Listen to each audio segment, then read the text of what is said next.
Hi. Welcome.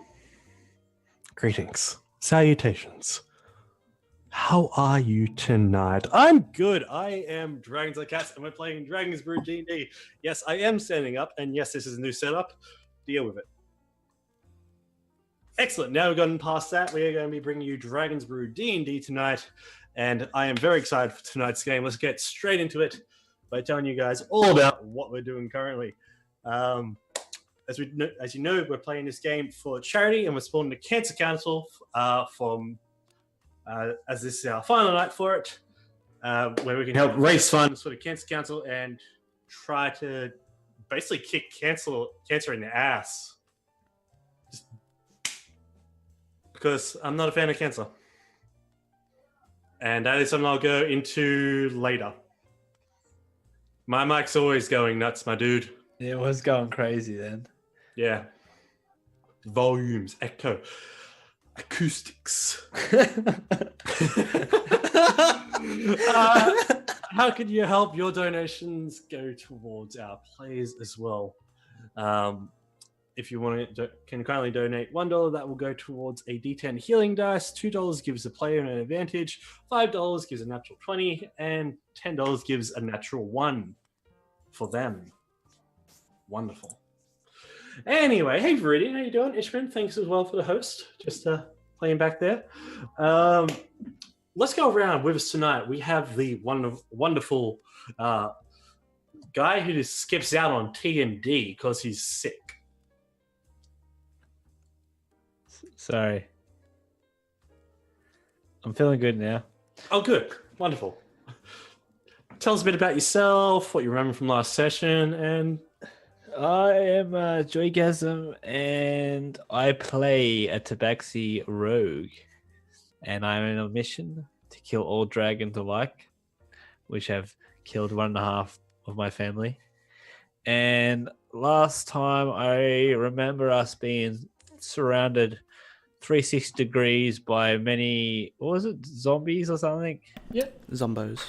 And I was terrified. I thought that was the end, but we have an OP guest with us today, tonight, and last time, and it was all fine. It turned out, and now we're here, a nice camping ground, chilling. Absolutely, as you guys traveled through the jungle. Boneweave, introduce yourself, your character, and tell me a little bit about that journey through the forest, jungle. I'm Luke, playing Casimir, the Tiefling Wizard. Last session we left Port Nine Zaru, headed through the jungle, got through the zombie hordes, and we arrived at the camp where the Order of the Gauntlet, which Belvin is part of, is currently camped at.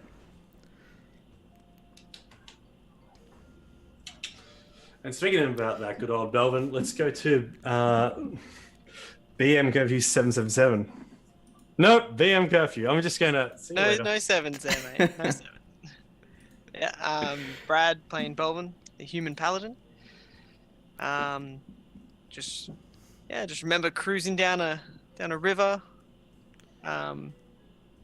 passing some waterfalls, which were, the first one was fun. I remember that. There was a lot of define fun, confusion, but we got there, and now we're at Camp Vengeance. See what happens here. And with us tonight is our wonderful guest, Tree Hugging Druid. Again, welcome. Hi, I am Tree Hugging Druid. I'm playing Angel, our ASMR Celestial Warlock. She kills things amazingly, and is called OP. Good OP. She's a good OP. Those are the friends you want. Only the OP. Like, yeah, at least she's on your side. Yeah, exactly. Angel lifts. Those dragon wings, that's what. Okay, so kicking into tonight's session, we will go straight away as I just end this wonderful campfire jazz break music and bring the mood straight in as we come back into our world and our session that's a little bit loud. There we go. How's that out there in chat? Excellent. Wonderful. So, as you have traveled down the insect-plagued, vermin-infested rivers of the Amazonian jungle of Chult, that is still too loud for me, and I'm just like, drowning out my own thoughts. Also, the campfire's still going. It's just like background. I had to turn mine up. I don't know why yours was really loud. It wasn't that loud for me. Oh, okay. Maybe I just had mine. All right. Well, regardless, I'm just going to turn my own down. Cool. Wonderful. So, as through the foliage, you see this crude timber fortification, this walled compound with watchtowers and tents inside it. It's encircled by a ditch bristling with sharpened stakes, with a large gatehouse that faces the river. On the shore, there are 4 rowboats tied to a wooden post. Scattered through the forts, around the fort, are piles of charred human corpses and flayed animal carcasses, swarming with flies.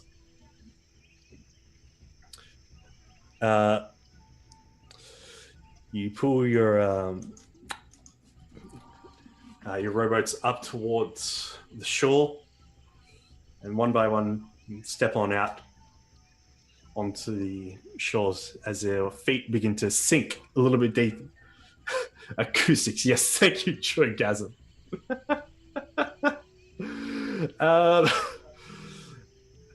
I love it.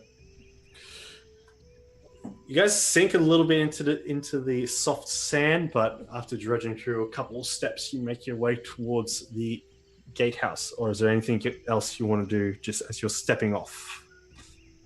You see up on the gatehouse there are one guard with this crude haircut stands over the edge and looks over down towards you. He's holding a crossbow in his hands.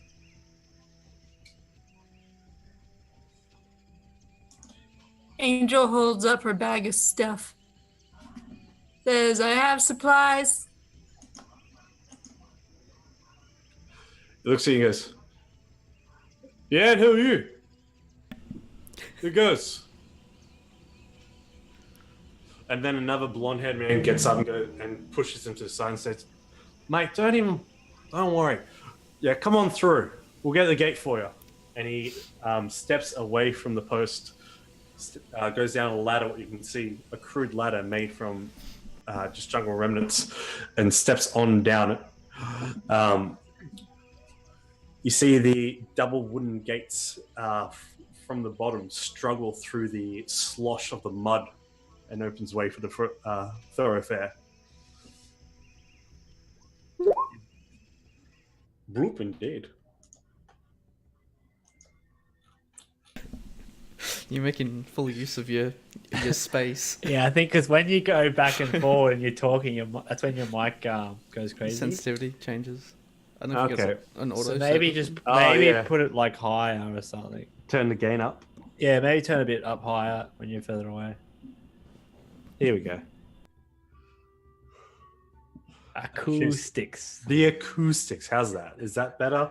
Let me know. We'll find out if you move around. Oxen for it. Oh shit! Is that better? No, it's fine. Just try to stand still. Try not to be an entire room away. Yeah, stand there. No, I'm still learning this standing DM thing. So I'm just going to stay right here. This is going to be the spot. Wonderful. Let's continue. Perfect. Hi everyone. Welcome to this mess. Featuring myself. Professional stream and Kyle. Not even muted. close. Me? Robbie. Oh, Robbie, you're muted. Stop being muted. Oh shit. If you go to settings in Zoom and your audio is set to automatically adjust mic, do not tick that box. Okay. If that is ticked, that's the problem there. Because I think what's happening... It's adjusting to your volume. Yeah, you just want to have it as standard. Wonderful. I'll do that in a minute. Where's the technical difficulty screen? There is none. We Isn't used to that have one, right? but Now. then I'm pretty sure. Was it ticked? It was ticked. Okay, perfect. That's gonna be. That's not gonna have a problem now. Because what happened was it was like going, oh yeah, you're a little bit different. Oh, just like massive change. It was not smooth. All right, flat note. That's perfect. Wonderful. Perfect. Tech issues solved. back on track. Right. So, old mate's come down from the gate. He's on his crossbow just around the length of the barrel of it. No bolt is within it. The string's loose on it, and he's just coming out to you guys and goes, "Go on through. Take it here for something. You've got deliveries of supplies or some stuff. Come on." You see this man, he's exhausted. He's got fresh wounds and what seem to be leech bites around his neck and around his face. He's missing a couple of his fingernails as well.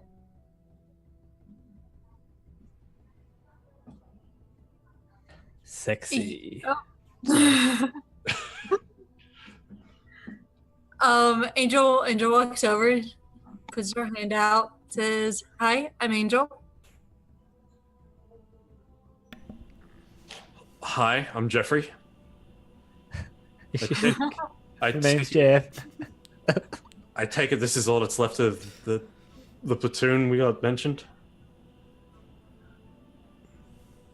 What platoon are you talking about? Yeah, this is all it's ever been. Commander Breakbone said we had reinforcements coming. A platoon. We are the reinforcements. Well, I mean, we're probably worth about a platoon each. Yeah, it's Well- like 300. unfortunately, I probably have to say that your reinforcements didn't make it here because we didn't pass any platoon on our way here. We didn't pass anyone living. Yeah.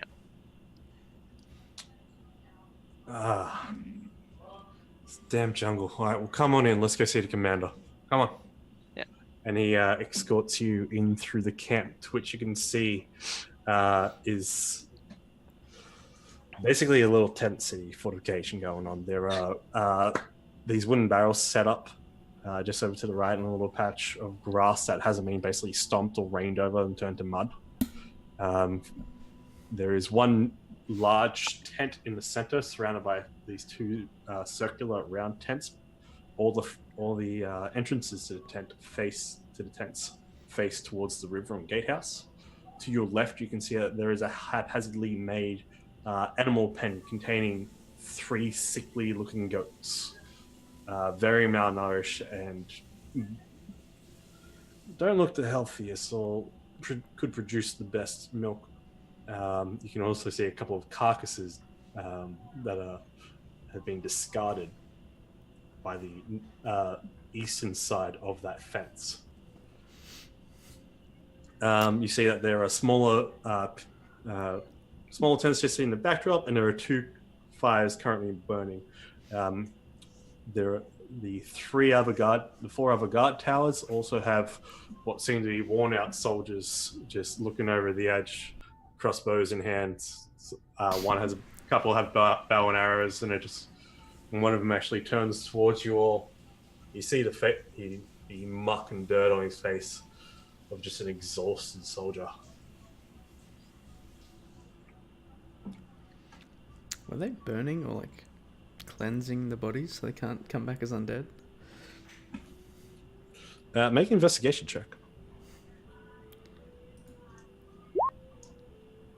30? 30, you think? Yeah. Okay, good.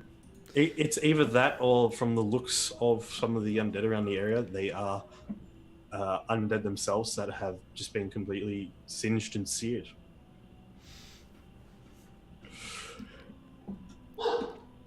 There you go. So yeah, he escorts you in towards the. We're not taking the boat with us because the boat can't come with us. Oh no. No boat today. Hey, what's in the boat? But the pseudo dragon's in there. Oh yes. Get in. So the pseudo dragon flies over as well, It's one with the following the boat. shot.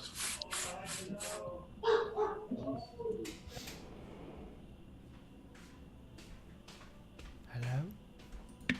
Sorry. There's just like my door's right by the front door, so like the dog, yeah. So he takes you into this large main tent. Oh no, why am I all the way up there? Okay. Within the central tent, the roof is sagged from the weight of the rainwater that's still collected on the top and just smells of mildew. Around a central desk lays supply reports with plenty of crossed out items and notes, and multiple poorly drawn maps of the Chult and selected regions of the place. Casimir, at a glance, none of the maps are the same. No two maps are the same. Or at a glance, you can see they are very slightly different. Like, just the terrain's different. Yeah, all the maps are inaccurate from what map that you got shown, but you come to the conclusion that you don't even think that the map you saw was correct. Each map seems to be drawn with it, like a maybe mountain range drifts down to the side a little bit to the left. Another one has like a large patch that is supposed to be like a swamp, where it's actually more a forest in reality. Well, on another map, the river's off and forks up one side. The river on another one splits into three. Very slightly different. Yeah, just like little things like that. Do they have dates on them or anything? Not from what you can see. Terrible map making conduct. So, as you come on in, you see this standing around the desk, as well as at the back. Sorry. Yeah. Please hold. I know what I'm doing. These guys are on the roof. I just didn't have a nice inside view of the tent that I was like happy with. And I was just like, eh. So as you guys pass in, there was two what looked to be more well-worn warriors than the guard escorting you. Much more bulkier, each wielding long swords, crossbows over their back. Belvin, you recognize them to be old war dogs, basically the knights that have basically not wearing any armor, but tried and true warriors within the order, of course. But take it. As you head on into the tent, you see that this man there is this man hunched over, leaning on the desk, looking over the progress reports. What was once a well-shaped man of stature and wearing a once highly detailed breastplate now stands this gruff soul with an exhausted expression, evident by the bags under his eyes and the constant scowl that he wears. His armor's dented, shaved, and worn. His expensive shirt that he still wears underneath, under the padding of lace and silk, is now drenched with sweat and grime, with an unkept rapier that sits at his hip. He's got like this aura of Stannis Baratheon to him, like just to put a picture in your head. Hey, welcome. I don't think we know who Stannis Baratheon is. Just out of game. Out of character. Just so the audience has a good Who? picture. Yeah, just so you guys have a picture. Who Think is Stannis? Well, Where does he live? Who is this Stannis you speak of, good sir? How dare you? Stannis Haven't the you watched the Menace. TV lately? What's a TV? The T what? What is a television? The Tyrannosaurus? It's pronounced television. Television. Across from him, with his arms crossed and just looking tired, this short, The short ginger hair fades into a once glorious beard of this dwarf. Visible signs of mud, blood, and leaves are strung through it. Heavy crossbow slung over his back, and what seems to be a spit-polished amulet of Torm sits across the splint armor on his chest. His deep brown eyes show a tired but willing dwarf who's able to push through and just endure. Under and on the table in front of him, there sits this helmet. Very fine crafted, dwarven built. Like Vikings, but one of the horns are broken off, and a big dent in the front. The human looks up to you and goes, "Oh, finally some reinforcements. Glad to see some made it through that frustrating hell. All right, send what medical supplies you have to Sister Sias, medical tents, and follow Captain Ord here to your tent and get some rest. You'll be taking second watch and heading out on patrol at dawn. Eliminate any undead you guys come across within a 10-minute walk radius. Keep on patrolling out, heading towards the west." Kaz is just gonna nudge Belvin. Yeah. In 3 days' time. Sorry to disrupt you, Commander. What was it? It's Breakbones. Niels Breakbones. Niels Breakbones. I'm sorry to inform you, but we are not the planned reinforcements that you guys have been waiting for. He's got a bit of a slight shocked look to his face, but he's just like, "You're here now, Yes. and this camp is under my command." I understand that. We are a group of adventurers that are in need of some information. And who are you exactly then? What's your name? And then Belvin will stand up straight, like a kind of pose. I am Belvin Serpenthelm. Second in command to River Guard. No. What's your rank in the order? Markian. Markian? How do you say it? Marcheon. Markin? We definitely need a squire boy that does this for Markin. us. Markin. You guys literally have the money to hire one. Fuck yeah. Yeah, Markin. Markin rank in the Order of the Gauntlet. Yeah. Nephew of Onfa Thrum.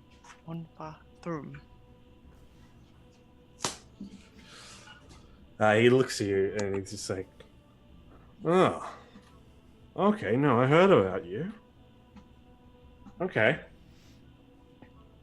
Yes, we have been sent here on our own special mission to investigate the cult of the dragons. That's wonderful. I heard about you during the escape of Blood Axe. In my opinion, you made the poor decision of not stopping the scum. You know, It was not a decision. It was an unfortunate event that happened. You know he crossed paths with an incoming supply wagon of our injured during that battle. Some kind of... There was all kinds of ill folk on that. I'll never forget those that died. Managed to gather what forces he could and went from there. Ravaged through us just because you let him escape that day. I'll never forget them. You know why? Because we barely just made it out alive from that piece of crap came past us. Well, I'm sure Belvin's forgotten about all about his dead friends on that day too. But how about we just I'll get down to never business forget. instead of comparing dicks? Madison, Rowan, Aliana. I lost a great deal of people and friends in that war. But if you dwell on these things, it can play on the mind, make you dull. I use this as inspiration to protect more people in the future to avoid that.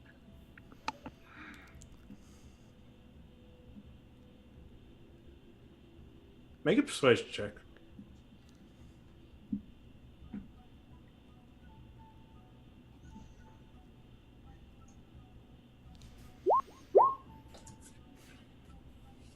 "19." And on a 19, he looks at you, nods a little bit. "I know war when it comes to trumpets, waving banners, battle lines, supply trains. But out here is a war of ambush, creeping through the jungle only mystifies and frustrates. You don't have one foe. This whole place is. Tell those so-called backers of your uncle, the Clifford's, to send in more. We need more troops, more supplies, more guides if we're ever going to hold back this horde." Well, let us in on the information that you know so far. Maybe we can help you in a way. We have come here to do something, and it could tie into the undead situation as well. It's something that we're going to find out. He leans over the table and points to the very top map. A hunk of rock that was south from here flew towards this western region, and he points to a mountain range that borders the northwestern coast of Chult. The undead clipped us as it moved towards the northwest, but we managed to fend off.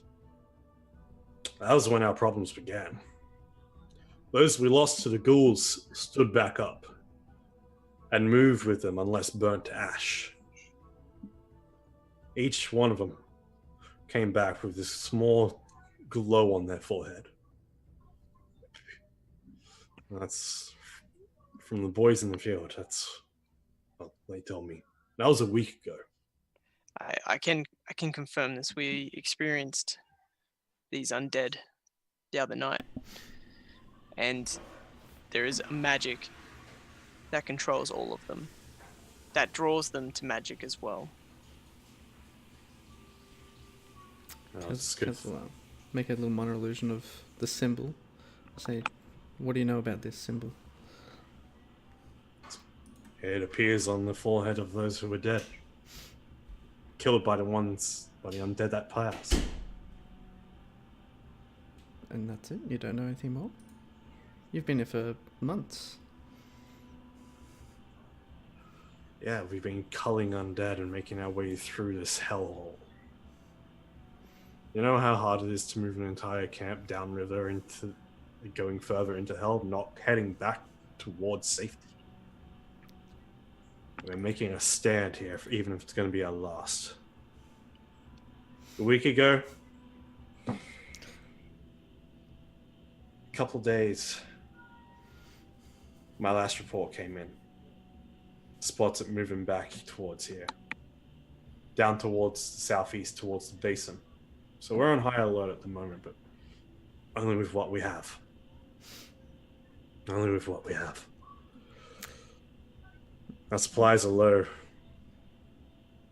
I was planning on sending you back after your patrol to have messages that had reached the hands of the higher-ups. Get the sick back, hire cell sword to bolster our numbers. But he holds up the chart, the paperwork, and just goes, "We're out of supplies. We're nearly out of everything." Well, that's not really surprising. The Cliffles are part of the cult, so they sent you here to die. Angel pulls the bag of stuff out and just lays it on the table. He looks at the bandolier of healing potions, 20 of them. Scroll case full of these fully concealed scrolls. And just looks and goes, Is this incredible? No, yes. Take these take these. We'll take these. Or take these over to the Sister Science right away. We'll get this sorted out. Wonderful. Oh, we should be able to. Is there any other supplies you could offer us? Where's the medical tent? There's 2 flanking this tent right now.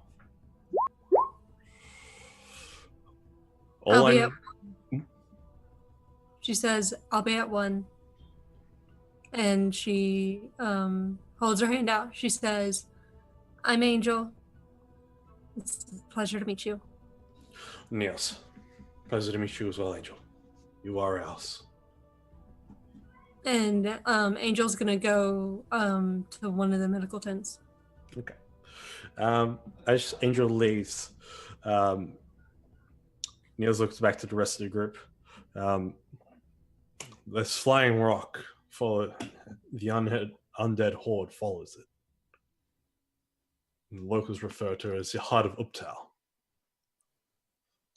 How close have you been able to get to this thing? It clipped us. The horde clipped us. It probably 20 miles south of here when it flew past, heading west.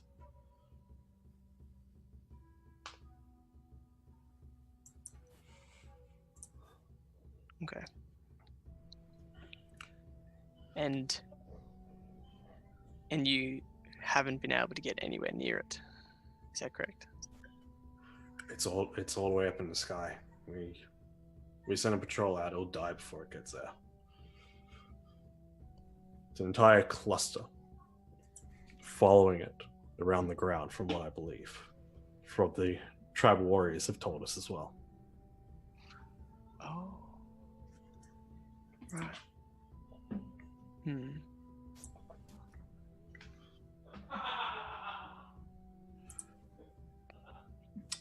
Interesting. I'm sorry I can't be of more help, but that's all I know. And whereabouts would it be currently, do you know? From the reports from the other day, I'm guessing it's maybe a day, half a day away from us, from coming back. If it's coming in the same direction, it could fly over us. It could continue north. All we know, it was heading back easterly. Whether that's heading for the basin or whether that's heading for the upper ranges of the mountains towards Port 9 Zaru. It's scanning. It's scanning for something. Yeah, there is a search going on here for something. We've heard a lot of reports about it as well. That's why the cult of the dragon is also here. We just need to... heard stories about that. Did you hear what I said about the cliff walls? Pardon? Did you hear what I said about the cliff walls? Yeah, he looks pretty exhausted. You might have missed it. The Cliffwells who sent you here are benefactors of the cult of the dragon, and they sent you here to die. He looks at you as sternly, just like, what? Make a persuasion check. And he's going to make an insight check. 19. Nice. Natural 1. He looks around, he wipes sweat and dirt from his brow, and he just shakes his head. Benefactors of the cult. Benefactors.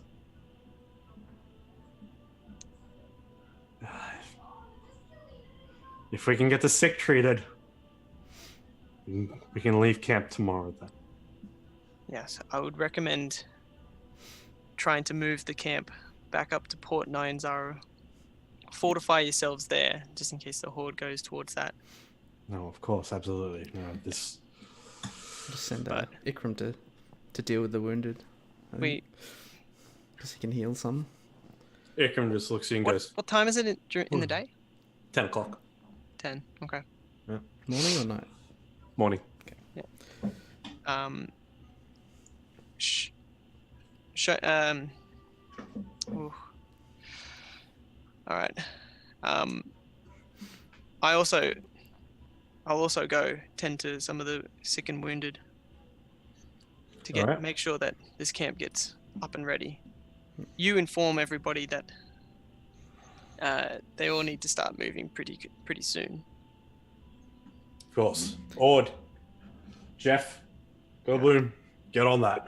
He points to the guy that led you in, and one of the knights in the back, and they leave the tent along with Ord and Jeff. And they start shouting, "Right, we're packing up!" And you hear what seems to be people just a commotion going on within the camp. As for Angel, as you go into one of the tents, you see these two large tents.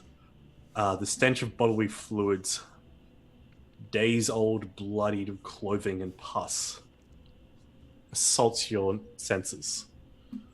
In the tent, there are 8 unfolded stretchers holding either what you believe to be a sick or dying, or worse, dead. See soldiers of the Gauntlet, and even in this tent that you're in, there are 2 members of the faith, these acolytes, that all seem to have a symbol of a gauntlet with an eye on it. Which you know is torn. All of them seem to have these strange popping red veins coming up their throat. Some have blood coming out of the ears. Others, especially one soldier, has been tied down to the stretcher,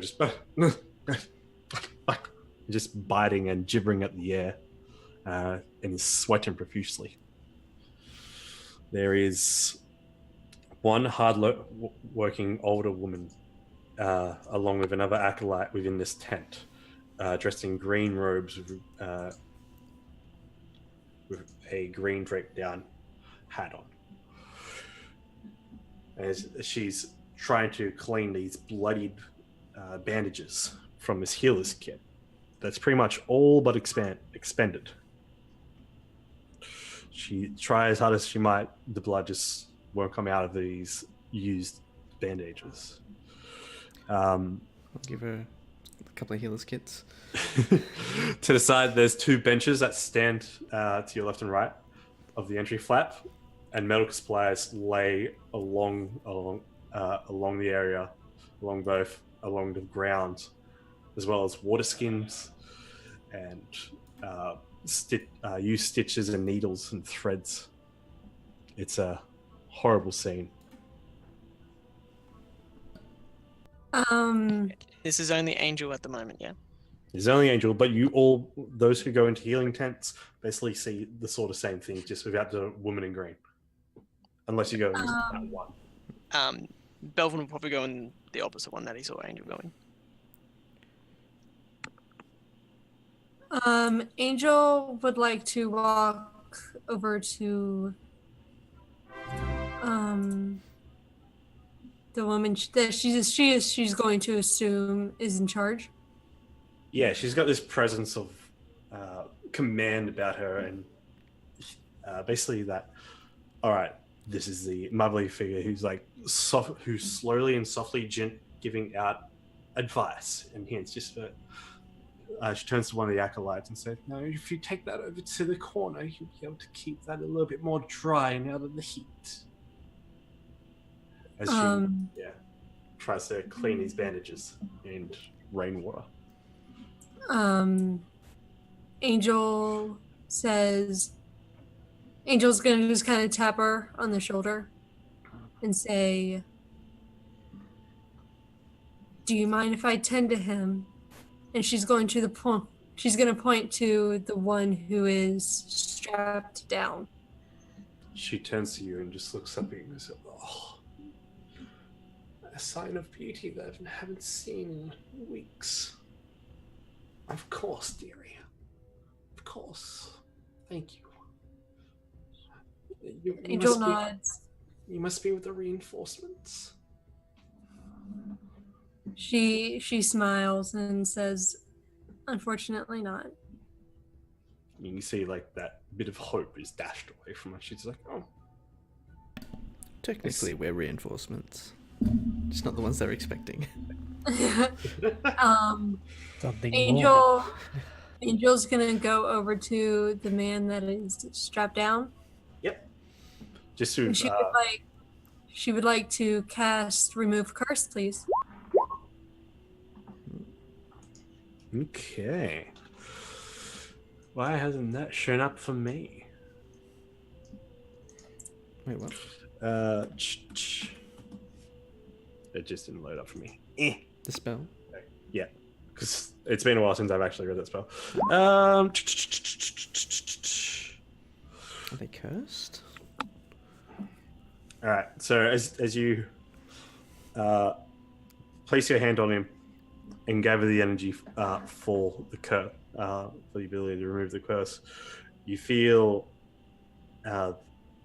there is nothing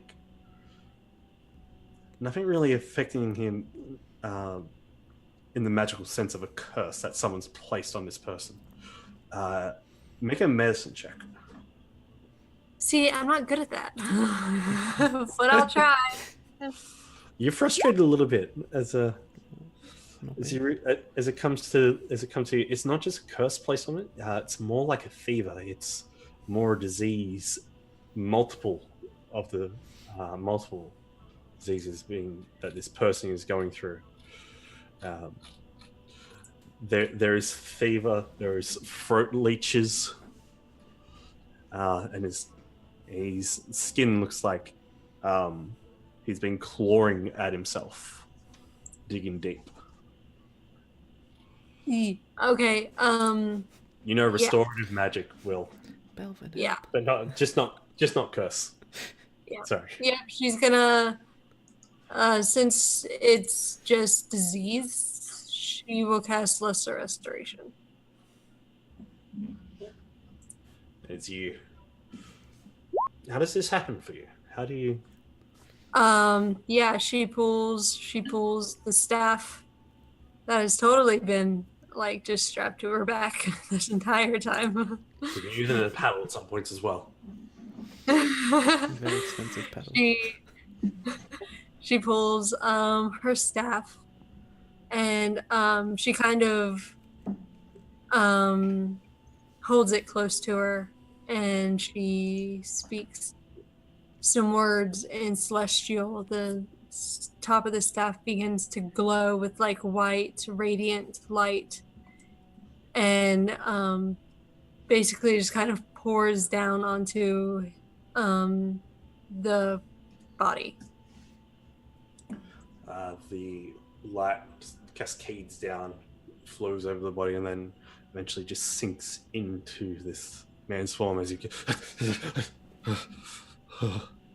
calms down, and what seems to be the first shut eye he's got in who knows how long. These tired eyes finally just drift down, and you can see him relax. Exhausted, he passes out just slowly. You see his chest slowly rise and fall as he's gone into an exhausted slumber. And then Angel will pour some heals from her healing light into him. Oh, wonderful. So that's one of the 8 within the room. Yep, and then she would like to give herself a spell slot, please. She gives herself a spell slot from your ring, I'm guessing? From her rod. Oh, from a rod, that's right, that's correct. You do have a rod. She's got a rod and a staff. And a She's ring. back. It's actually She's like blinged out. Yeah, she's packing. Yeah. She keeps her rod hidden. Is that a flashlight? Are you just happy to see me? Okay. All right. Belvin, heading into the tent that you go into, you see the same sort of sense. You get the same sort of sense of the idea. The same Two- sort of what? I wasn't in the other one. You see these eight beds outstretched. Only 5 are occupied currently, and there are these 2 acolytes dressed in white and with gold vests and these white robes that are basically mud caked from the knees down. And they've just gotten to the point where they're just wearing sandals because the mud's going to be ever consistent. Because fuck it. Yeah, they literally look so exhausted and tired. Even one of them even has these red veins just popping out from around their throat, and they have a very harsh cough, just and whatever as they're trying to say prayers to receive healing magic from the faiths. They struggle with their words halfway around. It basically takes them a lot longer than it should to cast a basic healing spell of Cure Wounds, you believe. Okay. Oh, hey, Cerulean's in.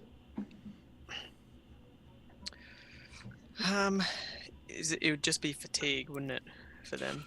It looks like a combination of fatigue, disease, and exhaustion. Mm-hmm. So, 2 things exactly the same. Yep. Just getting that word count up. Okay. Yeah. So both the acolytes, or just like one of them has the vein? One of them has the veins. One of them. And the same one has a cough. Yeah. Yeah. All right. As Belvin walks in, he's just gonna call over the acolytes and just say, "My name is Belvin Serpenthelm. I've come to help assist you in healing these ailed ones here. But as I see here, one of you is also ailing." Yes. Oh, yeah. I know it has been tiring work for you, but let me offer assistance. And his hand's just gonna glow like a yellow, radiant color, and then he's gonna hold his symbol that he's on his chest, then he's just gonna place it on his shoulder, and then the light just kind of seeps into him as he uses lay on hands to get rid of a disease. Wonderful. And you see instantly he's just like, and the veins pulse with this light, and then calm descend into the throat and just appear normal. I'm good, Cerulean Sin. I'm really good. Can't wait for it either. Excited. The man shakes his head and goes, breathes deep, and looks at you gratefully and says, "Thank you, good sir. Thank you.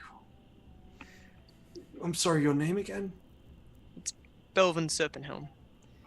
But don't thank me yet. There is still plenty more work to do. I'm gonna leave the actual healing words of you acolytes. I'm gonna do the same for these ones here who seem to be struggling. Of course. Yes. There is talk, or there is plans of moving camp very soon, going back up to Port Nyanzaru. So we need to make sure we get these sick up and about as quickly as we can. And we must get yes, we must get to work. Yes. Everyone's exhausted, tired. Of course, yes. And I know, but I mean, if everybody works together in this, I'm sure we can move and just get everyone out safely. Okay, so how are you going to continue to assist? So each body, are they all diseased?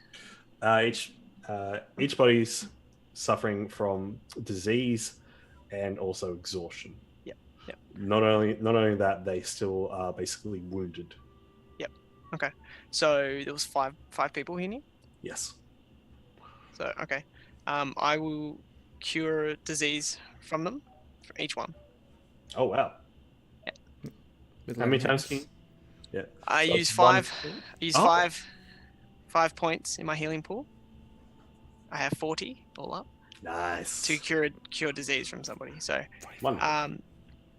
so 25 all up means I still have 10 hit Cool. points to heal Yep. up if I need to. You have 45 Cool. total. Huh? You have 45 total. Level 9. Oh, it went up one. That's right. That is correct. So you get 1 extra use of it. I got 15 now. Okay. Gonna have to put him down. Stand still. And I can do that. I can heal. I can do that very well. yeah, I think that's all. I'll just use my lay on hands to get rid of the diseases on everyone here, and then I'm gonna leave them to the acolytes and be like, I leave these with you. I leave the ones here with you now. I'm gonna go check on the other. Yes. If you have any supplies, please, that would be greatly appreciated. Our bandages are near to the point of rot. I have. It brings back a granite bag. I have these 2 healers kit that I have. It's May we please? you. Take it. Thank you, kind sir. Thank you. Keep up the great work, guys.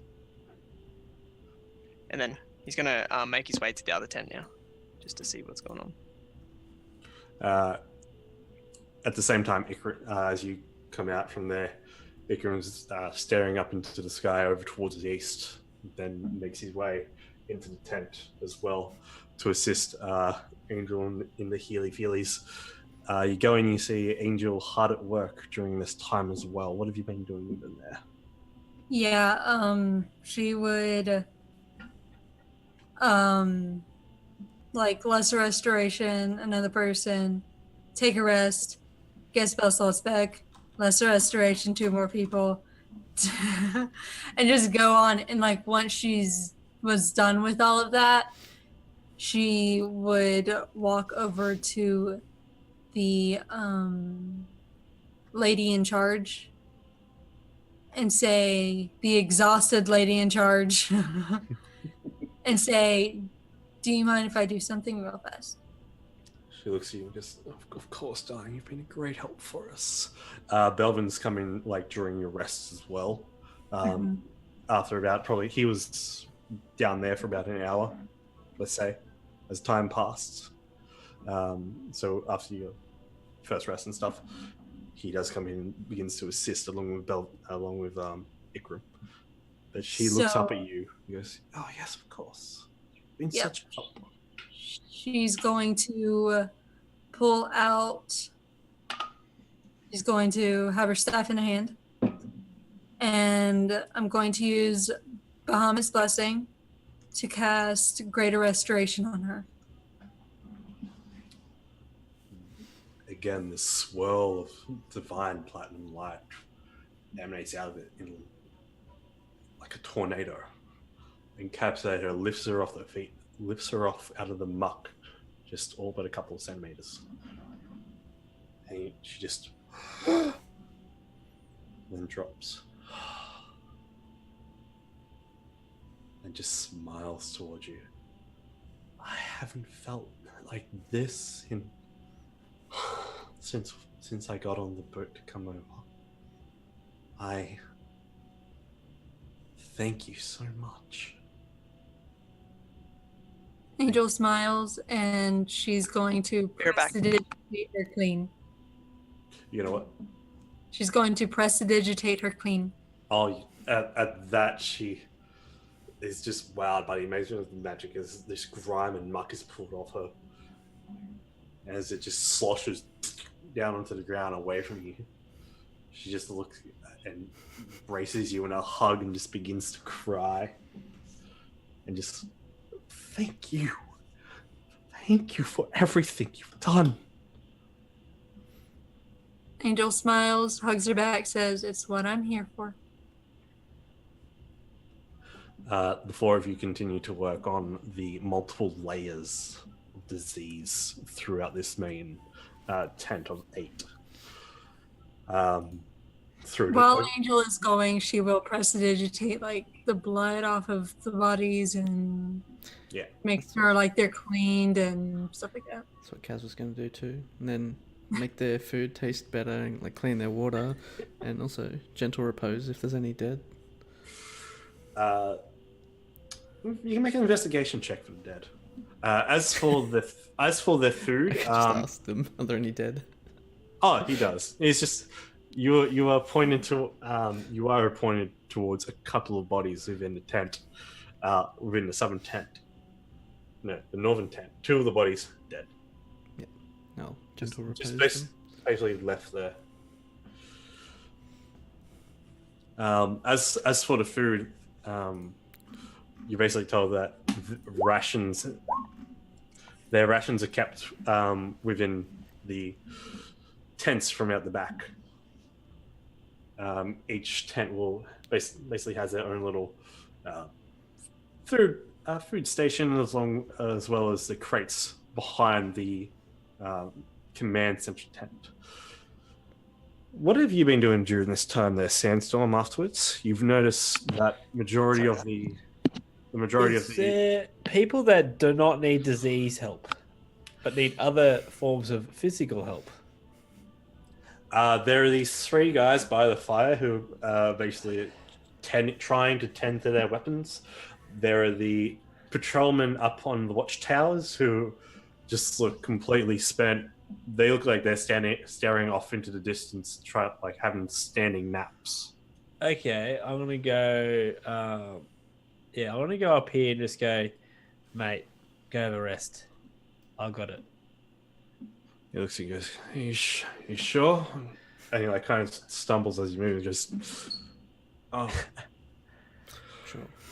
I just push him on his way, but not down the ladder. Don't push him. With that, he basically takes off his arrows. He puts down the quiver, puts the bow down, and he's just like, thanks, man. Also, with my keen senses, can I also get this guy here to... can I cover most of the area that he's... Yeah, can I do 2 watchtowers worth and sort of just be a cat and sort of just hang in the middle? So they can both have the rest and I can just... Yeah, with your feline agility, I reckon you could definitely walk, because... I just walk back and forward slowly. The walls of this place... Patrol. I'll do patrol. Yeah. As you do that cat skulking thing on all fours, as you make your way across between the 2 towers and climb your way up, you can easily cover that northern side of the forest. Because that's ridiculous, and I love it, and these 2 go have a nap. Awesome. Sweet. And I'll just do that. And while I'm doing something, I'm going to roll this. Wonderful. Tabaxi obsession. Okay, I sharpen my claws in carpet and furniture when I'm bored. So while I'm doing that, I'm just scratching into this fence. Oh yeah, absolutely. Yeah. Now and then, just to sharpen my claws. So I'm sort of patrolling, and now and then I stop, do a bit of sharpening, and I just keep going back and forward. Damn. Okay. Sometimes I do. Sometimes I sort of stretch out and do a slow backwards cartwheel. Just yeah. You can make it a perception check as 4 hours basically tend to pass, and the afternoon is quickly coming past. During your time up on the wall, your attention is grabbed a couple times when you see a what seems to be a panther jump out from the underbrush at what seems to be a charred corpse that had been laying down out in the fields. So no worry there. Basically drags it away. At another time, you see a stegosaurus pass from one northern clearing over to the other section of the forest. You have probably about 120 feet from the from the little divot in the ground, the moat that goes out towards the forest line. Okay, cool. So everything's all clear. No need to use the bow. I need to use the bow. It's calm. Besides from vermin here and there, there's no. So do I see any rabbits or anything go by? You see a strange sight. You see this wonderful little rabbit, actually, with a big puff neck. But the strange thing is, it's got a unicorn's horn. Does it look delicious? Could make a good stew. As it, A fire, yes. as there is a little spray of blood, and this thing just drops to the ground. Awesome. So how far out was this shot? That was about 100 feet out. I'm just gonna do another quick look around the area just to double check. Yep. I'm just gonna double check. Coast is clear. Coast is clear. And then I'm gonna get my gauntlet and swing down, get my rabbit, and swing back up. Yeah, you get on And back then to the trench. It's very gauntlet. I'm gonna get these guys' attention and go, "Oi guys, got dinners for you." Throw it over to them. And they basically look at it and go, "Oh, fresh meat!" And you instantly see them get to work straight away on preparing this meal. They bring the cauldron out of one of the tents. Basically, get the stew and get some fresh rainwater to pour into the stew. Casimir, you come by at this point and just prestidigitate that. Yeah, get that done. Nice. And I'll just go back to what I was doing, just patrolling the area, keep my cat eyes wide open, my cat senses, waiting till they tingle. Hopefully the enemy doesn't use balls of yarn. That's my only weakness. As you guys are going all through this in the process within the tent as well, this old woman, Sister Sias, is very grateful. Sister says, as she looks at you and be like, and notices Belvin's holy symbol. Goes, Father of Helm, wanted for the protection. It's so good to see one of your faith be here, along with the Platinum Dragon as well. It is such a gift we've received on this day.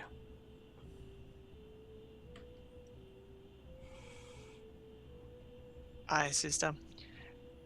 We have come here to give as much aid as we can and hopefully save a lot of the people here.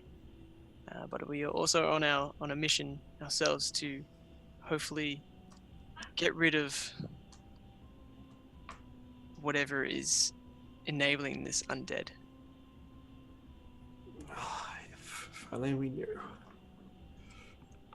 She looks over towards Angel. She's talking to you at this point. Goes, she reminds me of someone.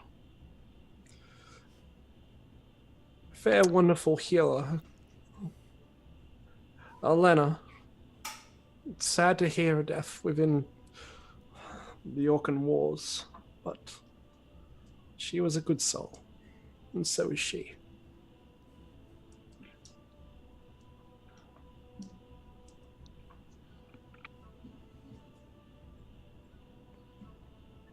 Do we know her? And you just see Angel resting at this point in time. During the course of the day as well, some of the tents are unpacked by some of the men. Some of the knights do go around and begin dismantling basically setting these portaloos here on fire up the top. Casimir, as you do the rounds of the place, and same with you, Casimir, Sandstorm. So Casimir and Sandstorm basically see that these portaloos up on the top left-hand side of the camp basically soiled beyond all use. Overflowing. Got to empty him there. Wait, does that spell work on that? What happens to it? Actually, what does happen to it? Like, when something dirt goes, where does the dirt Like, where does You- it go? You basically pull it off, and then it's just floating down, unless you like fling it to the side or just. Okay, so we Yeah. could So throw you're that just into like a you're hole. taking it off one thing into another, So we could do that. We don't just over the wall. So like I could I see you like going there, like I walk over on top and I can at least make it smell nicer. do you have a shovel? You can prestidigitate a shovel. Yeah, I've got like my cube. I can use magic. Magic is my shovel. You make me a shovel and I just like you throw it somewhere and I put out dirt over the top. Just fling the shit over the wall. Yeah, but like it's still gonna smell. Not for an hour. If I prestidigitate it. It's like, yeah, we got it in an hour. Yeah, well, hopefully. And then you go in there and you do your business.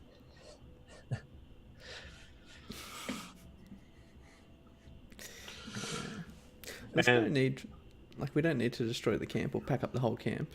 We just need to basically leave. Like, they need to leave. They're basically getting what supplies they need for the camp to take away. Nielsen comes out at some point and begins to direct the flow of work of packing away some more sensitive materials just within the confines of the gatehouse underneath its covers, just by the gates, ready for transfer. And as the sandstorm, actually, Casimir, I'd like you to also make one more perception check as the day begins to wear down, while the others are doing such great work within the healing tents. Oh, yeah, clutch. Thank you. That's like my weakest skill. While you're looking, while you conjure this shovel for Sandstorm to use, you turn away from it, but you notice out towards the west, just over the canopy of the jungle, this unnatural blackish brown blot on the horizon that slowly, ever so slowly, grows, heading in a sort of east southeast. So, you know what I mean? Mostly heading east, but also heading in the direction of south. Yep. Good. Glad you got that. It's heading that way. Yeah, it's more heading that way. So west. Southwest. Southeast. Southeast. Sorry. Do not worry. Yeah, I know. Wonderful. Towards the river or Basically, towards this direction, but more due south.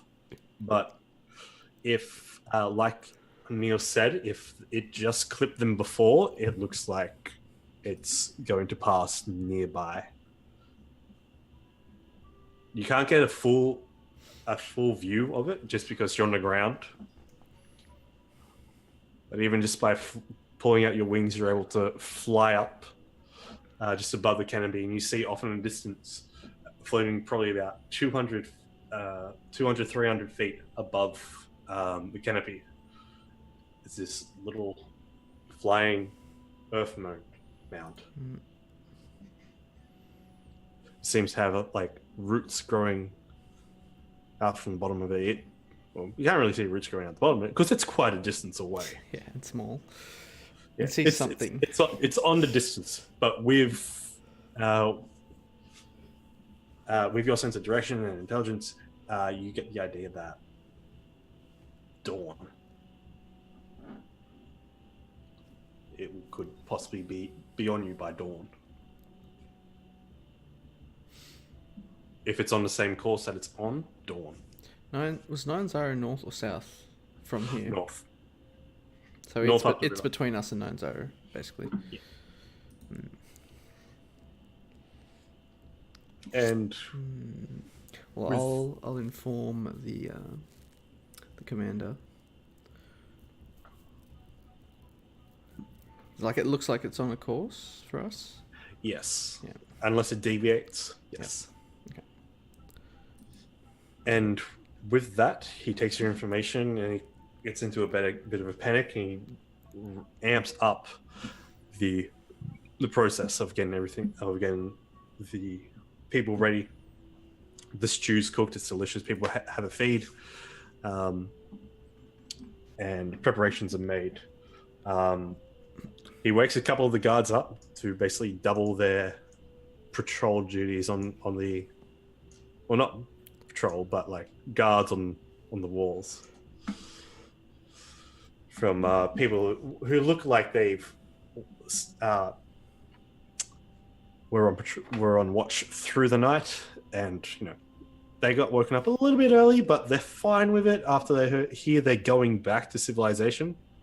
And with that, we are also going to go take our break because I need to use a bio break. So Me too. I'll be Yeah. right back. I'll see you guys soon. Yep, so we're going to take our break now, and then we're going to come back to the action. Right. So, just give me a second. All right. Sorry to leave you guys with the audience, but we will be right back.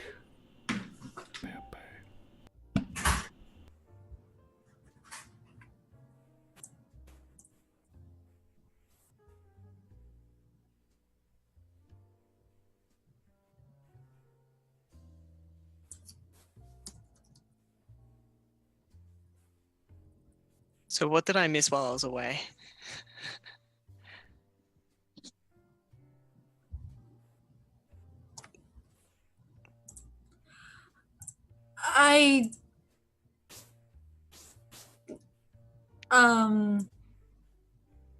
You missed Angel casting Greater Restoration.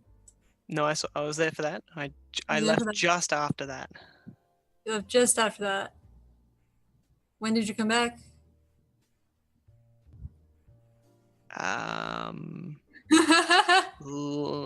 Casimir.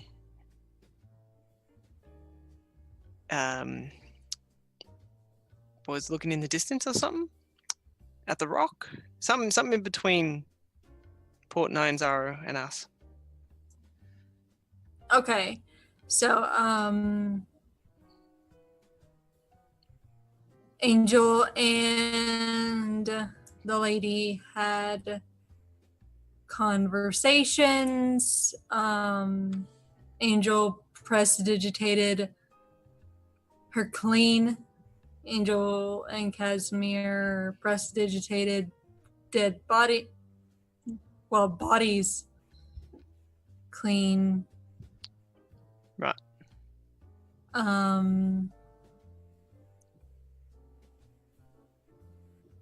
Is the camp moving yet, or Like things are being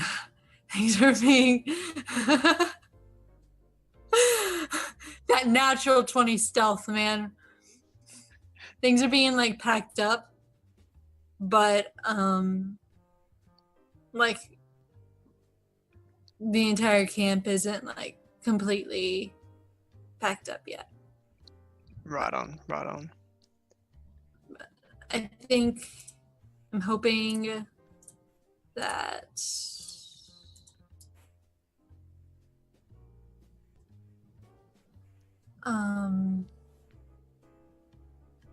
getting these people healed a little bit quicker will help. How's move the it? How long does your rest go for? It's a short rest. So I don't know what Kyle's ruling is, but usually 10-15 minutes. Okay. Fair enough. Well, I mean, I'm sure Angel would have got that whole tent done just before Belvin got there. It's okay. I think he said there was like 8 people in there. So doing math, if she's casting like 2 spells Resting. and then resting, that's Depends how long the spell goes for. Or is it Well, instant? it's instant. Yeah. So 2 spells, rest, 15, say 20 minutes at a time. So 4 people an hour. Yeah. 3 people Like- an hour. Sorry. Yeah. So Angel would have got a few people done before Belvin got in. Yeah, she would have gotten some. No kisses. No kisses. No. Hmm. Yeah, no. you don't dictate what. When the dog wants a kiss, dog gets a kiss. He's pouting now. Wait, whose dog's pouting? Yours. Mine. Yeah. Yeah. What's your dog's name again? Vax. Vax. Vax. Yeah. Right. Is that for a Vax critical told role? them. Yeah. Because he's a sneaky rogue puppy. Like Oh, I literally, can barely he's just see a him, yeah. black blob. He's just a little black blob on screen. Yes. So If it was slightly darker, you wouldn't even be able to see. it's like 5 times worse. Cause like he knows how to expertly hide himself under our blankets. He's learned stealth. So You know, it's one of why- those things where you lift a blanket up, you don't see anything because the dog's like Yeah. on the other side of the blanket Yeah. as you lift it up. Yeah. Or like I'll go to walk into a room and Vax will sneak his way into the room, and then I'll turn around, look into the living room, and be like, "Did Vax come in? Is Vax coming in?" And then I'll turn around and he's just at Turn around, my he whispers, "I'm already behind you." Yeah. Yeah. I'm already here. Yeah.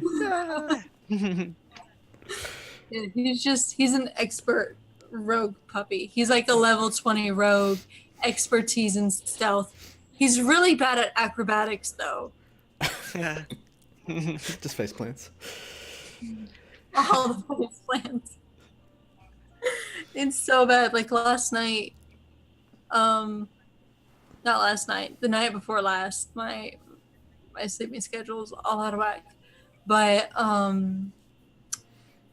he tried to jump onto the bed and got like halfway on it, tried to pull himself onto the bed, and then just like fell. It's like,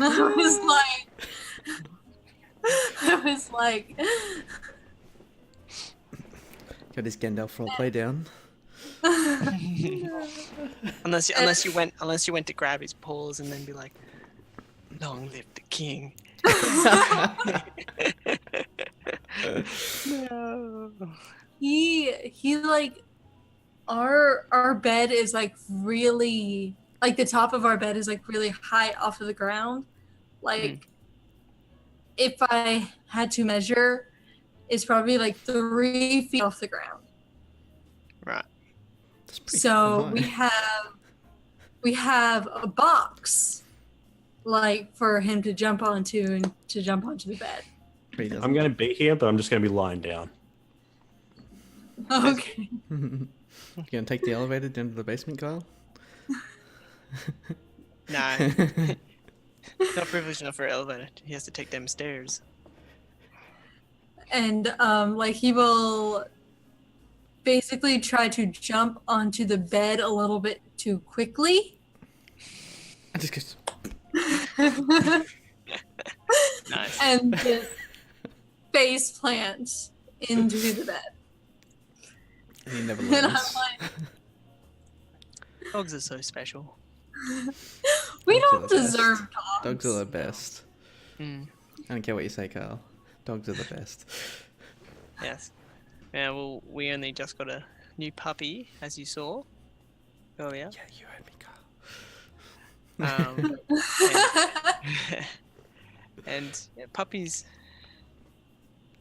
have their moments, but she's pretty cute otherwise. Like All right. Vax dopey, thinks he's cute puppies. Hmm? Like dopey cute. Fax thinks he's a puppy. He's like 5 years old. He thinks he's a puppy. Eternal pupper. Mm. He does this thing when he is begging that everybody loves. You know how cats do the please thing? He does that. Well, he sits back and he's just like.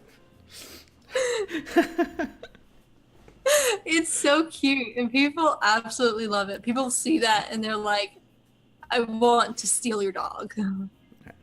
Brad, you have to teach. I'm not sure what your dog's name is. You have to teach it that. To pray. Like, please, sir. Well, May I have she's gonna be she's gonna be a bigger dog. So she'll be able to just like do that on my chest almost. It's not this. It's just like, give me the food. Yeah, pretty much. What about a cute little unicorn kitty? That's pretty cute. Where did you get that? Tea turtle. Yeah. You look so angry. Yeah, it does. Yes. He's adorably angry. You know you want Until he to... stabs someone with his horn. Exactly. Yeah, he looks happy. No, he doesn't. And then I sit underneath the TV. All right. Shall we? We shall. Wonderful. Let's kick things back off into action as Your mic has been very good as well ever since the fix. I am very happy with it as well. So now you can run around if you want. You can run around and yell. Yeah, you know what? I'm just going to play from the bed, guys. Bye. Okay. Talk. Can we hear? Talk. Just test it. So this is me talking from my bed. We can hear you. It's It just a sounds bit like you're talking far from away. your bed. Wonderful. It's a bit echoey. Wonderful. That's the room. There we go. Need to Perfect. soundproof your room. There is like quite the noticeable split in the wood of my door. That I could So literally... people can peek through to you Yes. as well. You can Yes. actually see through it. Oh my god. And I'm basically now just noticing that. So I'm going to get some duct tape. Then you can't when open you the door. Literally, No, when you it's fine. stand there, it looks like you're about to do a rap. Oh, what the fuck? What the fuck? In the Are middle. you in of The it. Shining? Yeah. I think so, yes. Yes, Hi. Kyle. Yeah. So, can't be naked in my room. So hold one ear like this, Kyle, with the one ear, and then get up to the mic real hard, and then beat out a rap. So it looks like. Yeah, there you go. You look Professional. because you're standing up ready to Yeah. go. You might as well do it. Oh, yeah. Yes. Dragons are cats. Please Meow, do. meow, Yeah. meow, meow, meow. Yeah. Stop, please. I'm not going to do that. Thank you. I'm not Codico. My sanity. Sing a song for Shrek. All right. So, for respect. You say for respect or for Shrek? Well, not both. All right. So, as the day wanes on, you guys exhaust what magics you can throughout the day and your energies as you do your very best to rid the disease of those within the medical tents. Even some of the soldiers standing guard, you go one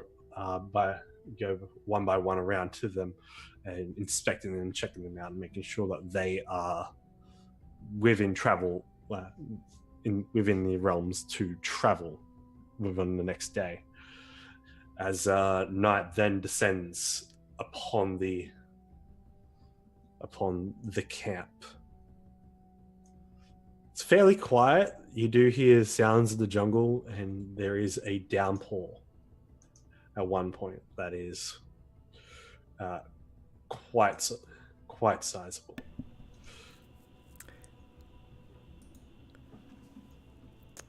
I would cast this over during the day as well. Private Sanctum. So, I don't know if any baddies want to try and scry us. They can't. Okay. I just gotta reload my roll 20. 1 second. But as you cast your spell, what do the rest of you do with your night? You are provided with tents in the area as well.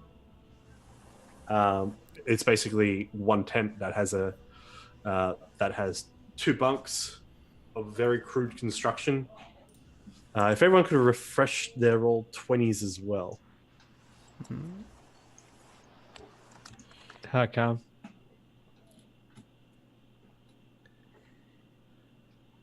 Do I actually need to? Because that's going to mess up the stream a bit. Okay, don't do that. Don't worry about it. You'll be fine. Why? What's wrong? I just realized it was just a what's it called?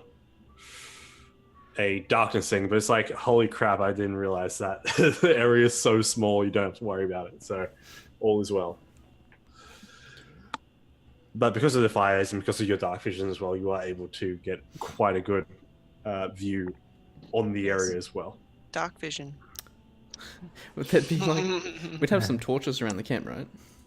And if they don't have them, like, we have torches. Yes, that is absolutely true. And even Ikram is happy to cast dark vision on you. I just don't want to through the cast night too as well. much magic, since the magic draws the undead. That's a good idea. It looks. I love the lighting in this. It looks so good. I know, thank you. So much like ambience. Yeah. Actually, no, yeah, you might need to do it. Also, tree. You literally look like a tree right now. It looks like you've just seen the leaves of the blanket. It's like on you. You're like role playing as yourself. Cosplaying as a tree hugging druid. Yeah. Because like a black blanket as well. You can't see it. It's freezing in this format. Fair, it is summer over there.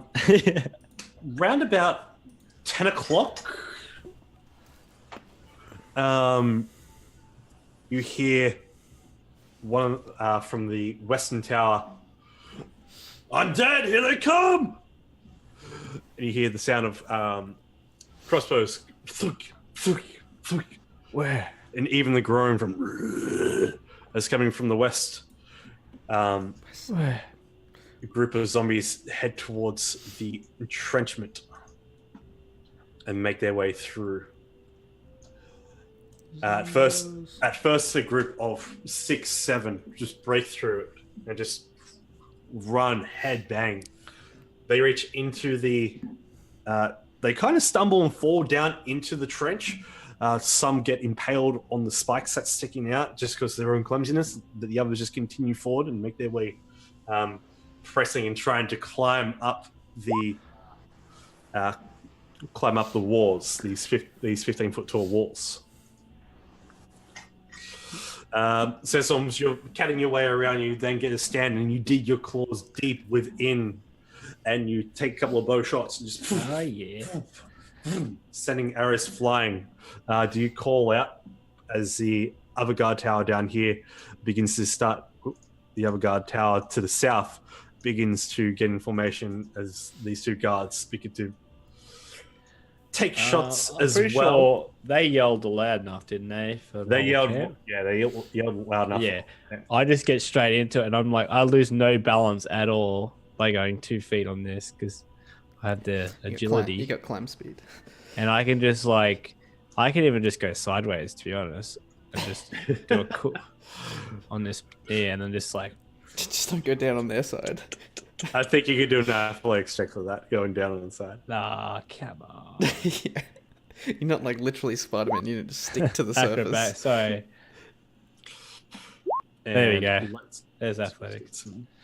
Oh, that is beautiful. Yeah, you definitely dig your claws into the side and get a good side lunge going on. Yeah. Wrap your tail around the top, and then just keep down. And I'm just gonna keep firing until I run out of arrows. How high are these walls? 15 feet. Okay, Can I actually? we'll head over there now. I'm going to throw a Molotov cocktail right here as well. All right. So make your attack roll with that, just real quick. Attack roll. you should What have would it. that be under? Is it set up on your character sheet? No. It'd just be like a normal bow attack without the +1. That is true. So you'd probably just roll a bow and -1 off the attack. I'm trying to find it. Let's do that. Roll the. What's the hell is a bow of luck? When did I get that? That's just got the +1 on it. Oh, I got a short bow +1. I see. Yeah. I'll just do this here. 20. Oh wow, Yeah, that's a 25. good roll. Oh yeah, so easy. You get to about 5 arrows left, and you start to become resourceful. And you start throwing your Molotovs down. You throw one down, bursts 6 of them into flame as they begin to singe. How much and burn damage do away. they take? I forget. It burns with them. Eventually, after 30 seconds, 45 seconds, as they're trying to scramble up and try to reach up, they eventually fall back and break down to the ground. So they're like quite weak to this fire. It's eventually more like the time frame that goes on. It continues to burn them throughout Okay, awesome. until drenched. Can we move over? Yeah, absolutely. He's taken like 6 shots at this point. So yeah, Ages. this is more of a narrative combat at the moment. Yeah, it's a Big bit guys hard to coming. like. Yeah, Like judge what's going on. absolutely. So at the same time, Niels has come out and it's like started to give some orders. He'd be like, "Man, get 2 arms, cross bolts," and the majority of the guards take up position in the watchtowers and begin shooting. Can I sort of throw a net as well to slow them down? Yeah, you can do that, of course. How are you going? I'm just going to toss it to these ones here close by. I just want to try to toss it on top of them just to sort of slow down their movement. What would that be? Sleight of hand or? Yeah, make a What kind dex make a dex check and add your yeah. proficiency bonus to it. Is that a saving throw? Is it?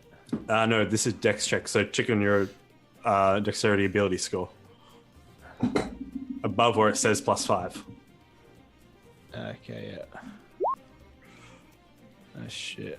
All right, and then add 3 to it, I believe. 4. I think. 4. Okay, with a 4, you encapsulate all this little group, this small group of 3 all together, as the heavy weights on the side of it as it splays out, basically traps in there for a second, and you see one of the holes in the neck get stuck on the spikes, and the 3 of them are just like tangling together.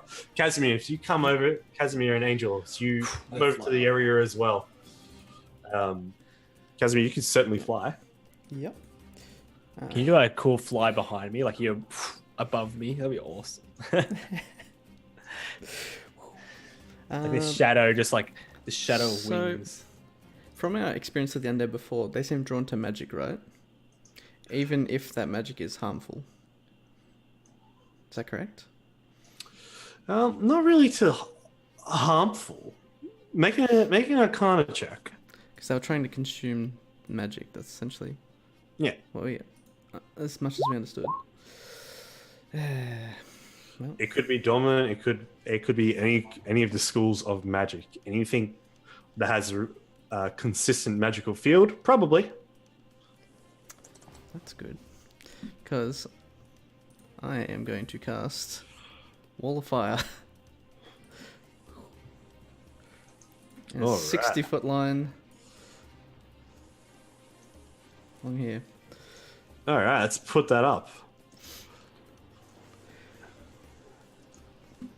So it lasts for up to a minute, concentration.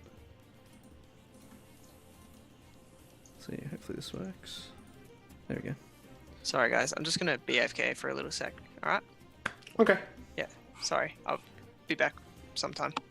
Papa problems. We don't need Belvin right now, guys, do we? No, of course not. He doesn't. He's useless when ranged. But I mean, if they get over the wall, there might be a need Yeah. for him. I'd move it back just a little to make sure I get all the ones that are closest. And Okay. it's only things that are on the far side that are actually burned. Anything on the close side Okay. isn't. With that, the stakes do catch fire as well and begin to burn. On this side. Yeah. You see, over the course of the minute, undead do begin to flood in and around from the area, seeming to just come in waves. Just move in. They essentially make their way down to the southern corners. Basically, fill the trenches. Basically, as some of them drop down, break legs, begin to crawl, and just make their way over towards the camp. Move to where they're moving around, just like firebolt them as they're coming in. Okay. For the entirety of that, make one fireball. Make a fireball roll. Oh, God. Make a fireball check. Wait, With fireball or advantage? fireball or firebolt? It depends if it looks like they're building up, like if too many are getting in. Oh yeah, they're coming in clusters. Yeah, I'd fireball them then. Okay. So, Okay. like, once they've built up sufficiently, I'd fireball them. Yeah. And I'd be careful not to hit the walls. Yeah. It's at the divot that they fall down where they really fall at that. And you'd be like, all right, they're clustered. Let's blow them up. And you. How many times do you do that? Because there's a lot coming. A lot of the guards are beginning to use up a lot of bolts. And some are dropping. Are Angel and Ikram able to do anything? Ikram has come out, and Ikram is doing something after I pull his character shit out. But also, yes, Angel can be doing something as well. Yes, the angels are gonna do something. What would Angel like to do? Taking radiance, please.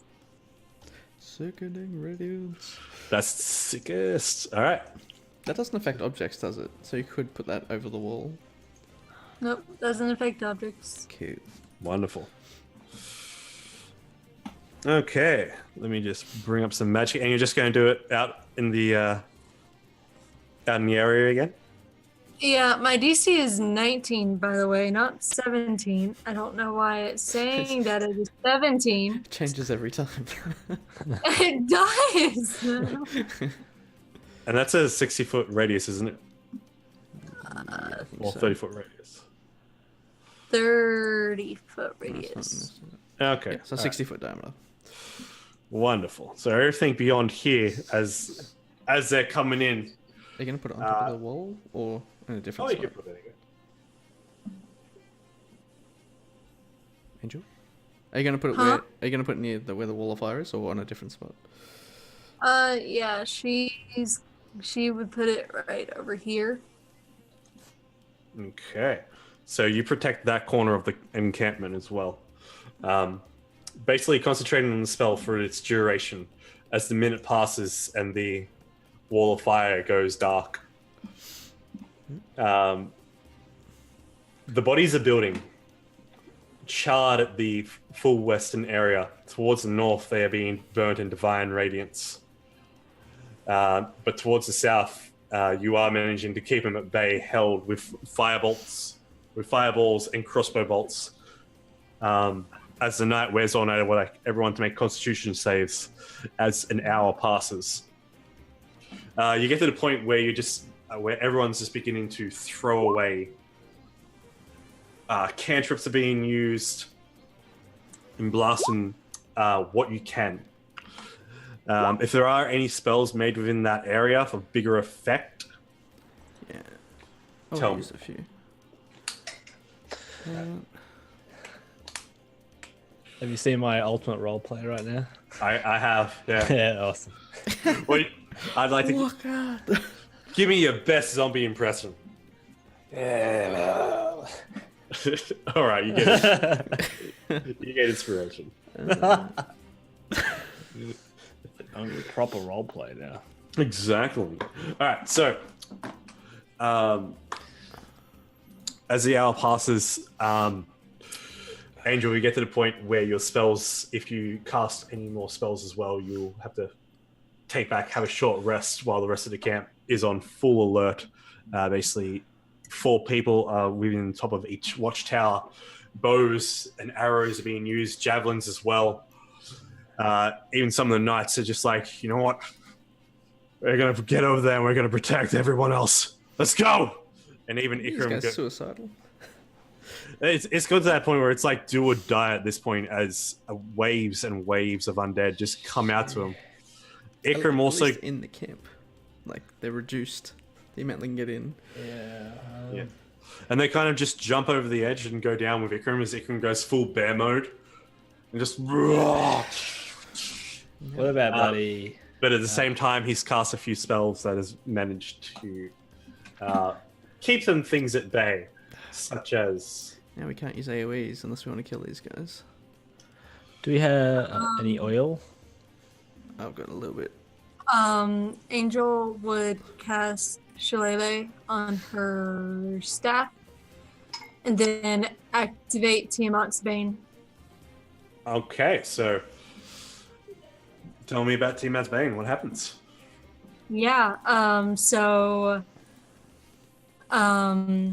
Angel holds Bahamut's blessing in her hand and says some words in Celestial. If anybody is actually able to understand her, you hear, let the radiance shine, as a string of radiance is like bolts out of the top of the staff, and it resembles something that it looks like a scythe. That's cool. And yeah, she's going in after she casts mage armor on herself. The Ikram bear looks up to you and basically gives you a roar of acknowledgement, as if y'all would notice that, like, when Angel is around the undead, they seem to kind of decompose a little bit more. And with that, you manage to... A lot of them just tend to drop out and around as Angel curls out into the battlefield as well. Angel, tell me how you begin to fend off these horde of zombies coming towards you. Skeletons are laden within them as well. Yep. So she's like, while she's going in, and she's just like slashing,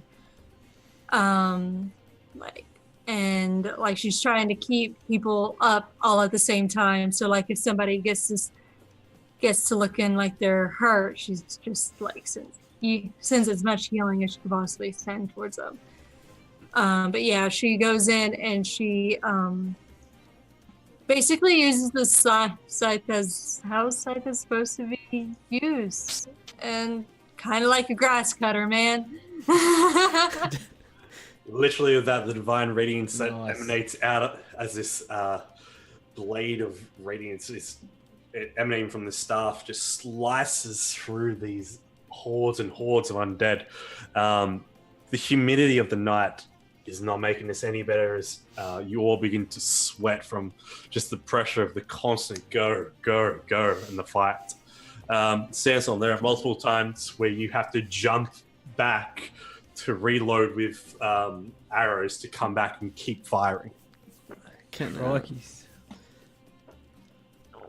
I'll yell out to Sandstorm.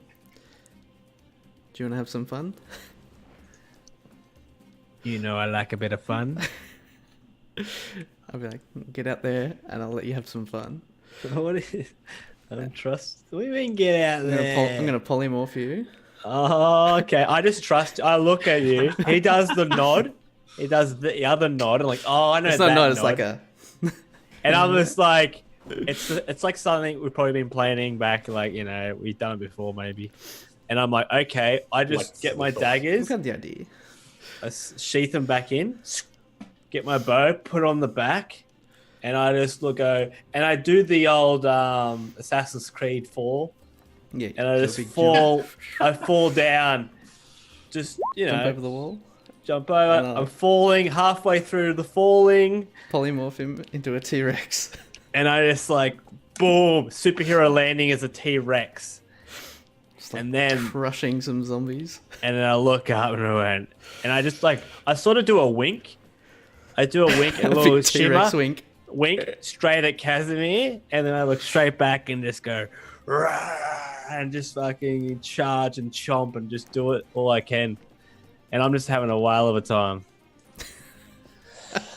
No, that's the next time. And then I just charged, oh yes.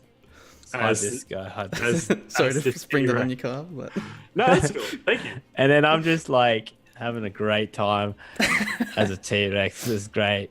so yeah, I think so. As a T-Rex, you recognize like your allies and stuff, but you literally have the intelligence of a T-Rex. I'm having a good time. I just gotta find the stats for it real quick. I should use Roll20 because that's what it's designed for. Yeah. Hope it's in there. I hope it is too. All right. As the Ooh. Yeah, it is there. Tyrannosaurus. Okay. And there you go. You can have access to that. So I use tail. I just literally use the tail and just swing that, swing my tail back and forth, and I just go swing my tail back and You forth, whip swing your my tail tail, and then just whip these zombies out for 6. All right. Or if for our American viewers, I hit them for a home run. Sorry, I used a cricketing term. Sorry. That's wonderful, but all right. As you descend upon all these zombies coming through, a lot of them try to make swipes and passes at you to try bat you out of this form as well. But it's of no use as the hide is just too thick and you're too strong. As you just chomp down on a lot of them, just like and just tail them out. Meanwhile, as you're clearing a whole bunch of zombies out of the way, Angel, you begin to also just mow through them, taking out ones by ones by ones. This is awesome. 10 minutes later, your sickening radiance fails and is expended because things and stuff. Things and stuff. Yeah. I'm gonna do a mental message with my Ring of Whispers. Can I do that? I think you can. No, you can't do that. Can I do a Everything's message? transformed into. Can I somehow talk or some message? You have no way. Damn! I wanted to Angel just be like that Legolas Gimli game where you just like every time you kill something you're like 100. And then she's like 2 roars. we're just like both annihilating everything. I don't think Angel can toss you. Yeah, that's a little bit different storyline than that. Well, I'm a T-Rex. A bit different.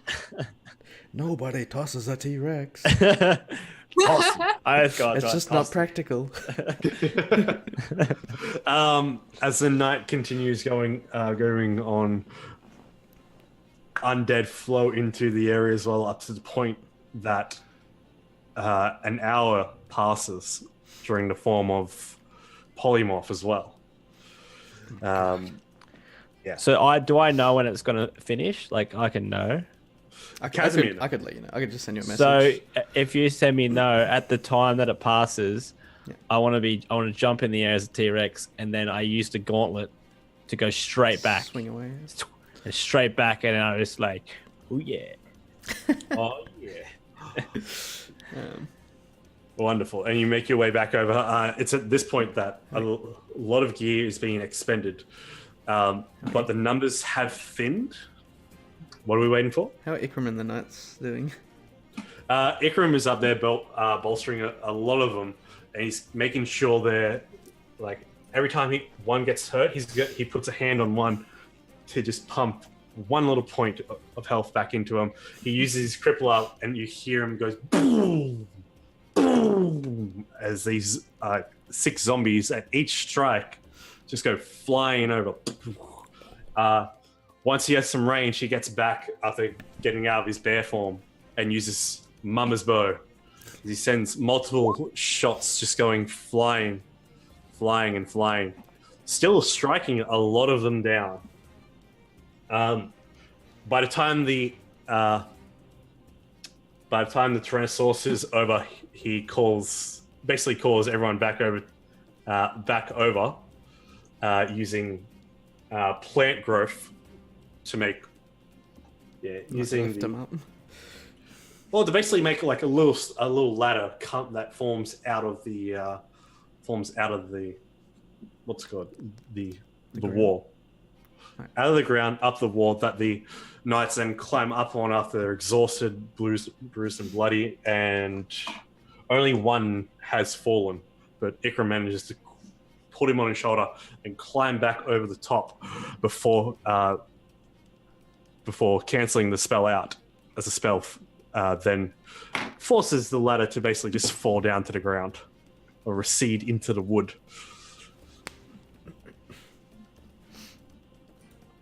I never thought of that before, actually. Like, he has like infinite rope. Some reason it's like you just thought of it and like that's actually very clever. Okay. You get inspiration. Am I dead yet? No, you're not dead, but Belvin's been... We've just had like the undercard. Now the main events come out. Belvin. Yeah. Time to catch up, Belvin.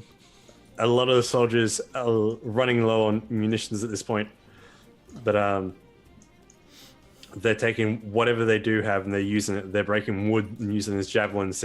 They're bringing out poles and tying swords to the end of it to use them as pikes to reach down and stab down from the watchtowers, from the south and the western watchtowers, while the rest of you guys fend off the horde. There is a lull in the wave of zombies coming through. So much so that you guys are able to grab a quick breath. As you guys take this 10 minutes, you gain the benefits of a short rest. So in the time of a short rest, you can do what you want to. If there's any other spells you want to cast, any other prep you want to do. So get back whatever resources from a short rest. Yes. That's good.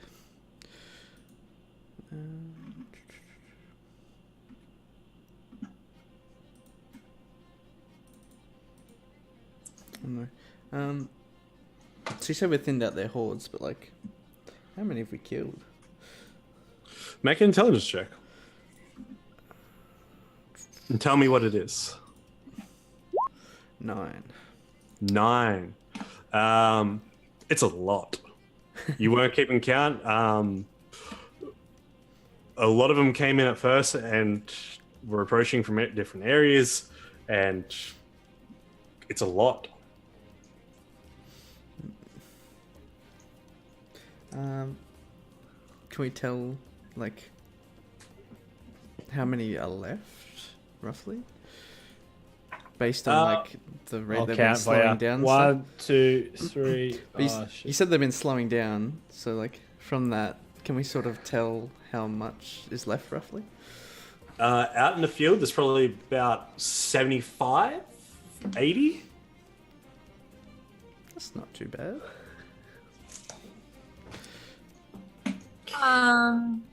Compared to how many we've killed. Compared, yeah. Angel wants to do something. What would Angel like to do? I forgot Angel had this. We surrender. The No. white flag is pulled. It's mine. So she's going to go to. She's gonna climb up here, up here, Yep.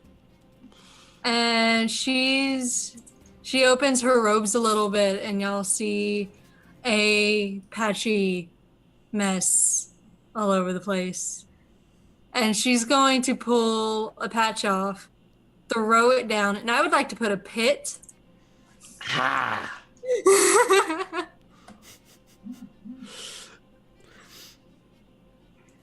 It's a 10-foot pit. So, like, right here. How deep's the pit? I think it's, oh, let me check. It's a cube 10 feet on a side, which you can place on the ground. Just as, so I guess That's 10 foot deep. 10 foot deep, yeah. Wonderful. So yeah, you throw that patch, it hits the ground as it kind of drifts, and as it lands, just magic swirls out of it and just expands into this 10-foot deep pit. I gotta take that off my thing now. Yeah, and zombies just go fall into it.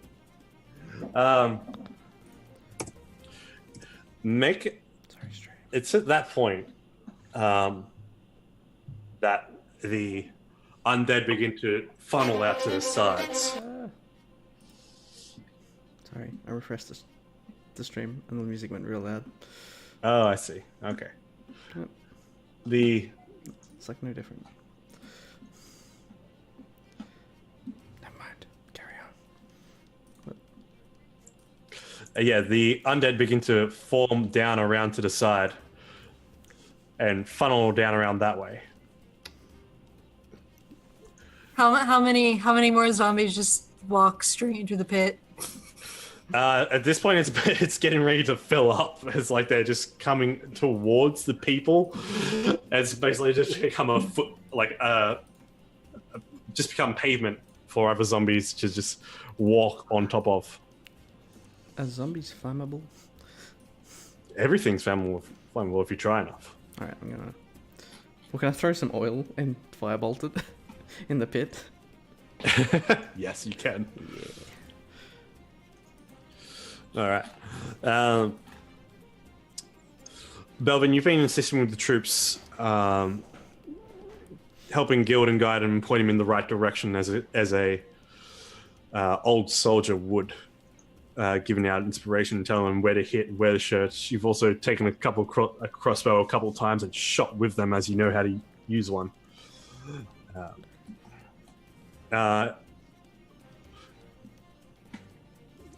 As you stand up upon there and begin and shooting out to the hordes of undead, I'd like you to make a perception check. 13.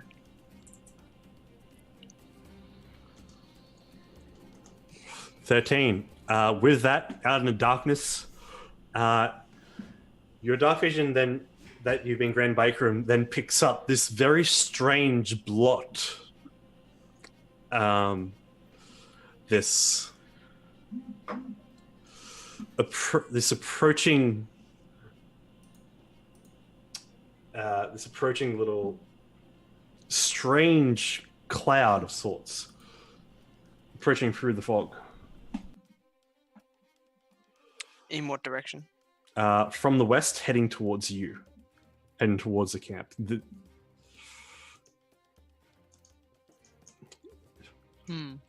As it rolls towards you. And then suddenly, as it's rolling forward towards you, Uh-oh. and then towards the area, what do you do? Oh my god, what the hell? Let's get out of here. What does it look like? A fog? Yeah, just as it comes into the light around the camp and some of the torches, it is this rolling, sickly yellow fog that is approaching. Just gonna probably yell out, just like, just don't breathe it in. Does it seem magical? Make an Arcana check. 16. Yes. Can I cast spell magic? You can.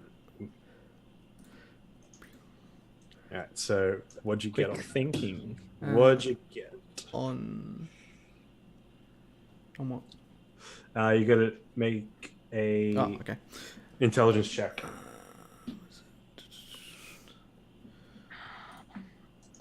19. Oh. Yeah, with that, as Belvin calls out and they cover up their mouths, the cloud dissipates into a speckle. Nice. Where were you when you did that? Were you up in the air or were you down on the ground? I need to know your position. Yeah, I'd probably just be up about like wall level, essentially. But yeah, pretty much where I am now. Okay, so like the 15 feet up in the air over the wall or under the wall? Just so I can just see over the wall, basically. Okay. So say 20 feet. Cool. Cool. Wonderful. Wonderful. From within the forest, the Amazon, you notice Belvin from your position as well, from the direction of from where the cloud came. You see under the specks of the moonlight, what seems to be the moonlight of a reflective moon on plate armor. And the shining gleam of what seems to be maybe a headpiece with gems in it. And a staff. Belvin will look over and see Casimir's in a position, and then he's just going to yell out, "Casimir, did you see that in the distance?" Did I? Make a perception check as you look over the edge. Because Belvin made sure he pointed No. the direction he could see. 9. From this distance, you can't really see with everything going on as well. But there is one silhouette just standing directly still. So I can see a silhouette. Yeah, you can see a silhouette. Okay. So I can guess that whoever that is the one that casts the spell. Can make an assumption. Actually, because I don't think any of these zombies are going to be casting magic. No. And I'd know it's powerful if the spell magic didn't really it struggled to work. At that point, you see in front of it, from its feet to the tip of its head, this rectangular passage of purple light appears in front of it, covering it completely, and then it just zips out of reality completely. Casimir, you recognize the spell as Dimension Door. So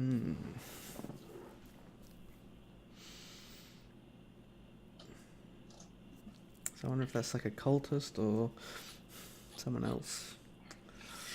We've got as important as that would be to try to find that out. We've got other matters at hand. More right pressing issues. Yes. And pretty much, Belvin. Like Belvin can look Casimir's over just and see like, Casimir's it's like I know, Casimir. Focus on the matter at hand. What? Oh yeah. All right. With that, you feel this weird sense of quiet from the undead. They hold their positions standing at the walls, staring. Commands are being shouted left, right, and center. So the zombies have stopped? The zombies have sort of stopped. Casimir, you get this strange presence. These sigils that you carved into the back of your neck. As you feel this arcane pressure coming from the east. From the east? From the east. Behind us. As you yell... Do you actually say that? Yeah, I would, yeah. Alright, Belvin's gonna do a quick turn to look that way. As you yell behind us, you see this crack... Nope, wrong thing again. So, you see this crackling beam of energy shot towards you. As standing under the moonlight on top of the gatehouse stands this figure in this plate armor. On its chest is a skull. On that skull is a triangle symbol that you realize on this skeleton's head carved into it. Can I just say something? Sorry. So on my screen, I have dynamic lighting, and the only lighting is our characters. Got that. All I see is my character's lighting here and this character's lighting here. That's okay. I'll disable not from that for now for the moment. Not from the light sources. Yeah.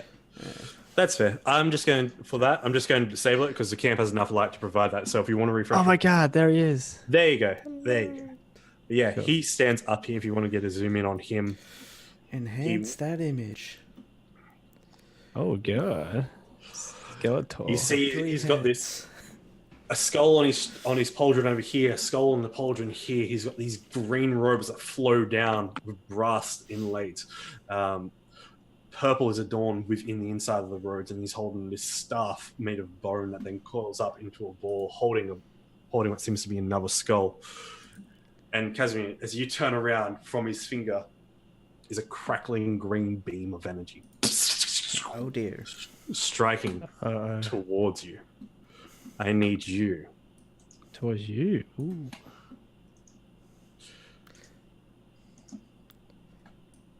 Come on, man. We should stick together. I need you to make a dexterity saving throw. Ooh, I know what that is. Can I use a nat 20? Oh, I didn't even see the damage before I said that. That is true. You didn't. But can I use a nat 20? You can use a nat 20 for that. As he pulls his finger up and his crackling beam of energy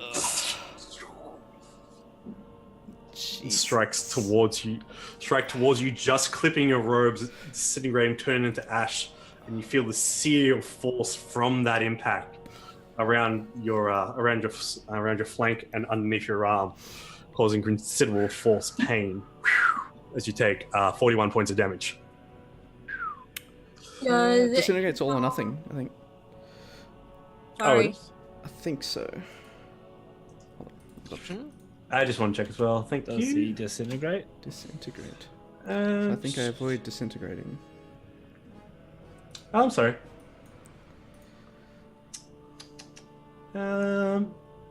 That is correct. Yeah, you flap your wings, fly out of the way. Ooh, lucky. That literally would have just killed Disintegrate. me instantly. Like, that would have done more than my max HP. So I would have died instantly. Well, it is called disintegrate. Yeah. But it's like, if you get reduced to 0, you You are dead. disintegrate. Yeah, I would have just died. 100% dead. Oh my god! Yeah, Thank you God. don't Yeah, thank you for the viewers for Nat that 20. For the You nat saved his life. Even if it wasn't disintegrate, I was going to use a nat 20 because it seemed kind of dangerous. I am so sorry, Calamity. I'd like you all now to roll initiative. Paste your beard. See, I'm now role playing as him. Ha ha ha! I'm a three-headed Man, I've been rolling skeleton. real bad. I'm glad I didn't try and roll for that save. I was gonna say, as soon as Belvin heard behind us and saw him, he would have started making his way down, Okay. Where's my like in character? a sprint almost. Okay, so you got to jump down from that. So just give me an athletics check. Yeah. Because you're on top of the tower. 16.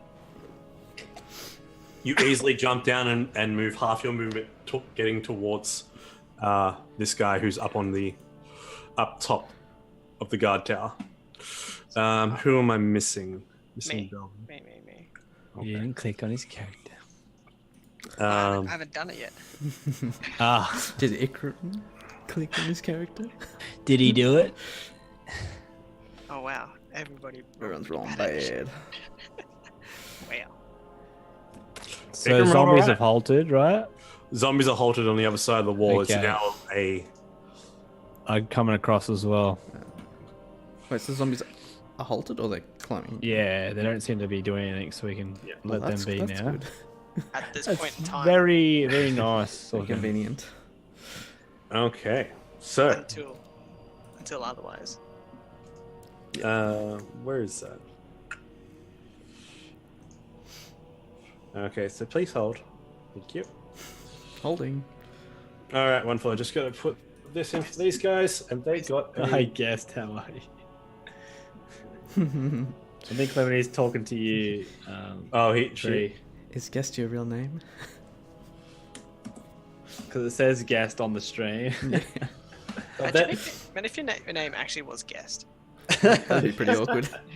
Our guest is guest. Guess is good, and I will draw it on for the next stream. I promise. I'll draw it on. My beard. Ah. Yeah. There are Let's pretty get around the get area. a fake beard. Oh yeah, absolutely. All right. So Permanent marker. shop. No, just go to the costume shop, get a nice one. first up, I think I'd rather that than clean off fucking permanent marker. first up is this Skull Lord, this Lord of Skulls, Bad guy. as he steps his way out and over the edge and begins to levitate off the ground. Jesus Christ. That's And he when he's floats about there. us. When he floats everywhere, that's when you know they're about us. Yeah, that's what Yoda does. And he just stares down at a lot of you and just takes in the situation. Next up, Belvin. Nope. Nope, Ikram, my bad. I am so sorry. Ikram, Don't Ikram pulls up his mama's bow, pulls back a shot, shoots it.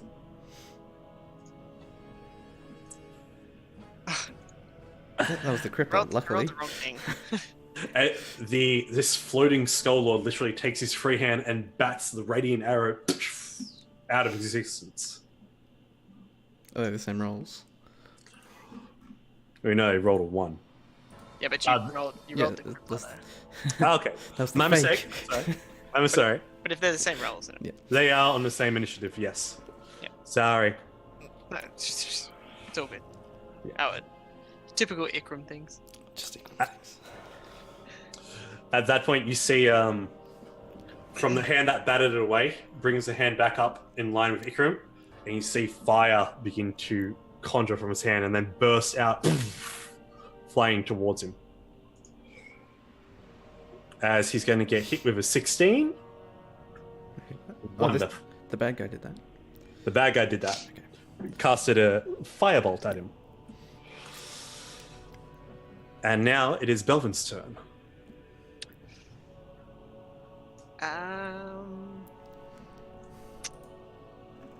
Belvin, while running,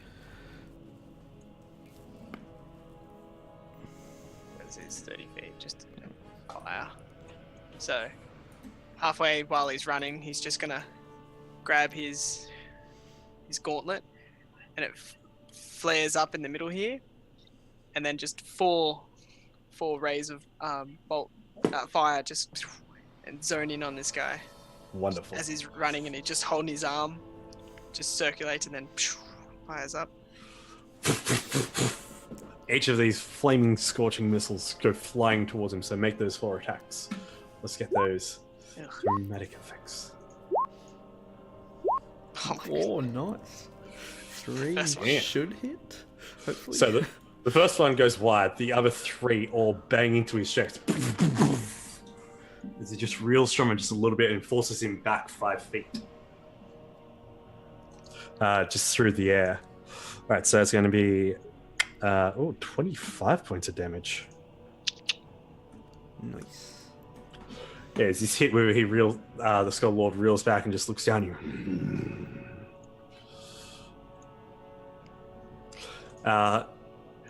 It then floats its way up to here. Hold on. Yeah, he just basically floats through the air, just gliding over towards you. Casimir, it's your turn. Okay. Sorry, I'm just reading the spell description.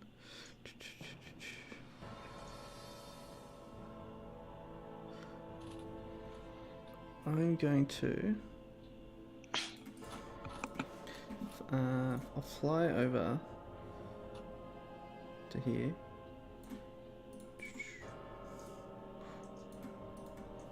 And then weave a few magic signs, and I cast Bigby's hand.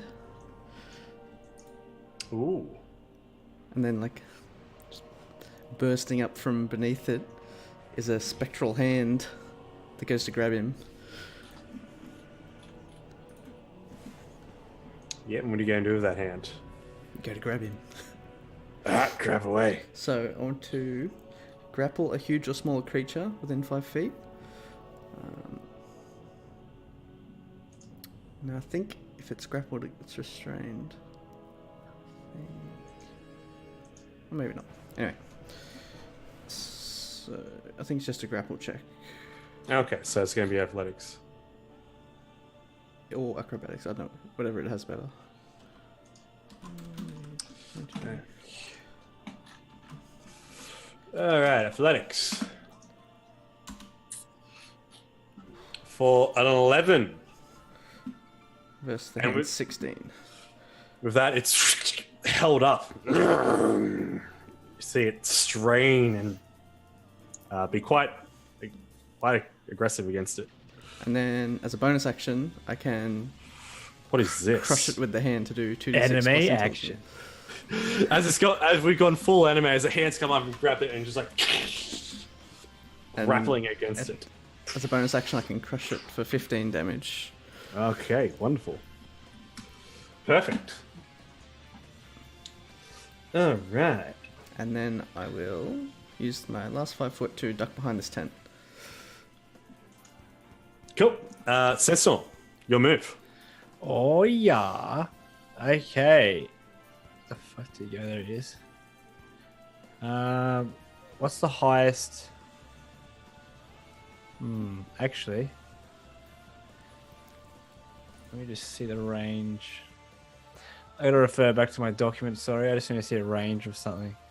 Okay. Let me know what it is.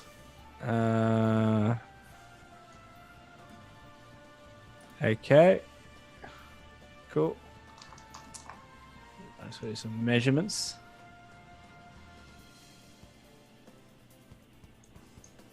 Oh yeah. Okay. So I'm just gonna get on top of this tent here, and I'm just gonna throw the dagger of vengeance straight at him and see what happens. All right, you get an advantage. Oh yeah. The hand counts as a creature as well, by the way. Okay. It's 20 AC and the same HP as me. 70. Is there a hand next to him? Is there? Yeah, and it's grappled him. Oh, this is fantastic. I'm gonna bloody what do I have? I want to use a nat 20 on this hit, by the way. Oh, wonderful. So, yeah, that's going to hit I'm him. gonna go all in, and I'm gonna go first. Dagger of vengeance. That's Plus the crit. a nat. So how do I do all that? So plus another 8 on that. Plus 4. Yeah. And then See- sneak attack. Oh yeah, that's a nat sneak attack. Yep. Oh, I don't think the hand will count on the ally. Oh my god, look at that roll though. Oh my god, that is amazing. Oh, That's like the best roll I've ever done in my life. damn. That is an almost perfect roll. Holy Wow. shit, that is amazing. That is. Wow, I'm very happy Nice about work. that. You've made me proud, Sentinel. it, That's So ridiculous. I get that plus 30. Carl is. Do I?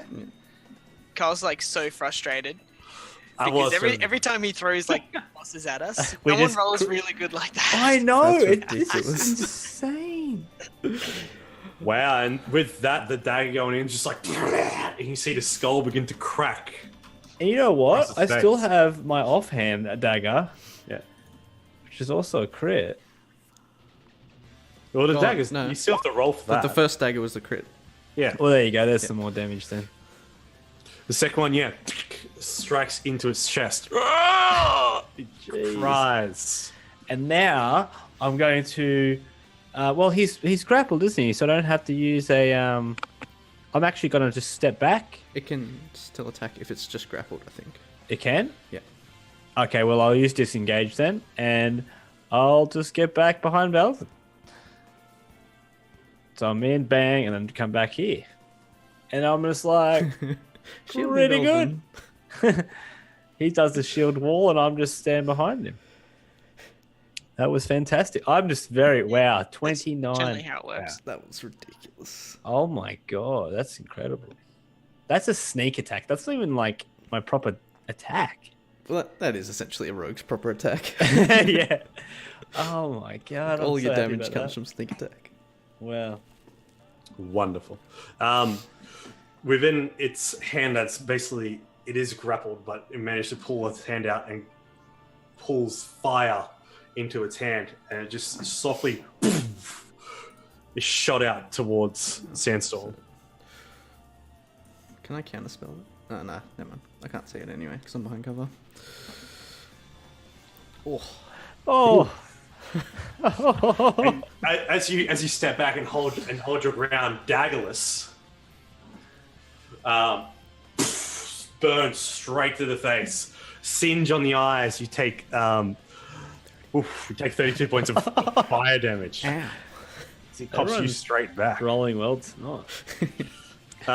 Angel, I would like to guiding bolt this person, please. guide that bolt into him.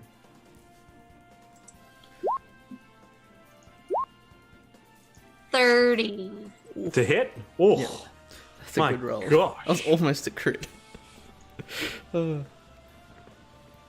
right, and 5th level spell. Oh no. Still, that's a lot of damage still. That's a lot of damage still. 37 radiant damage. And with that, the skull begins to crack and half the jaw falls down to the ground. Yeah. All right. And let me see the range on this. Is this the Celestial Warlock heal? Yeah. Okay, 60 feet. So I can just get you, buddy. He's already dead.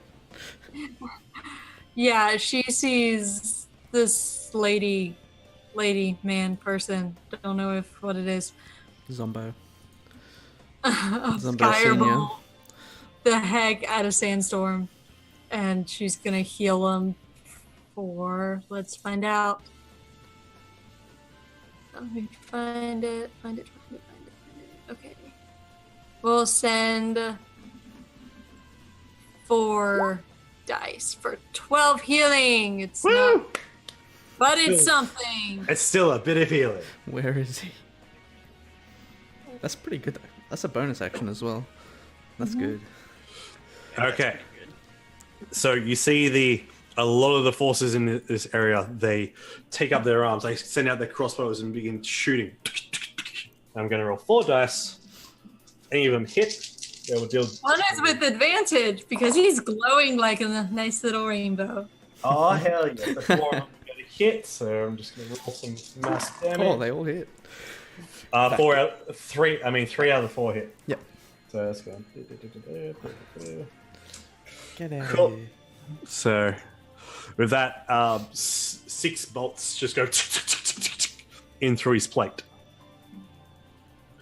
doing a substantial amount of damage to him. That's what he gets for charging in by himself. You picked the wrong town.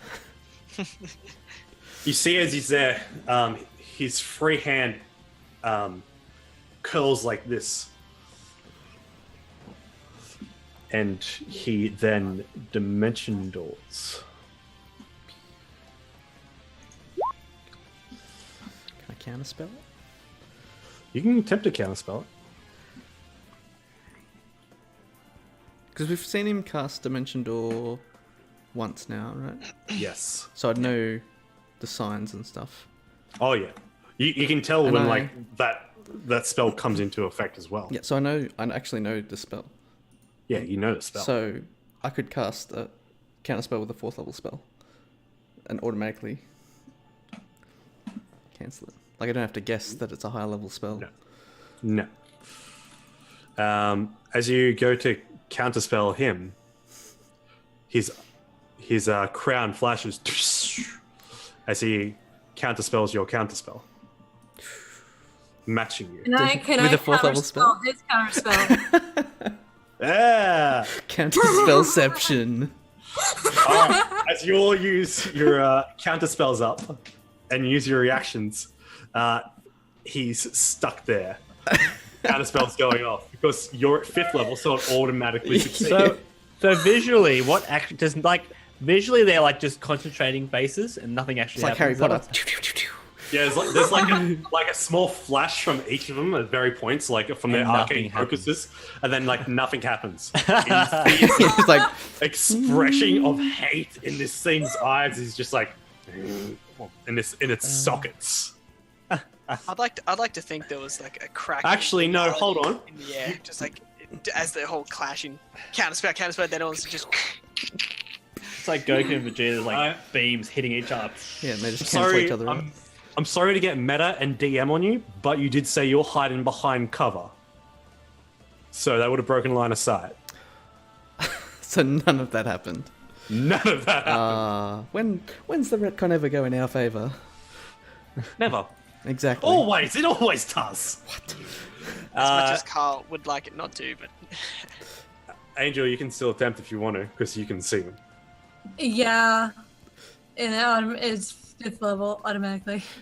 Okay. With that, he does not move. But that is your 5th level spell used up. yeah. But I mean, that just means you save that slot. Yeah. Luke. I want to feel like I was being useful. I know. So what so you were like Blair, and he was like Blair, I'm distracting And you, just like- dummy. Blair. Yep. And he's like, that's exactly. Blare him later. So he can still move while grappled as well, since he's floating. Well, since he's flying. Grappling But he can- turns your speed to 0. Okay. He's going to mean- then use his bonus action.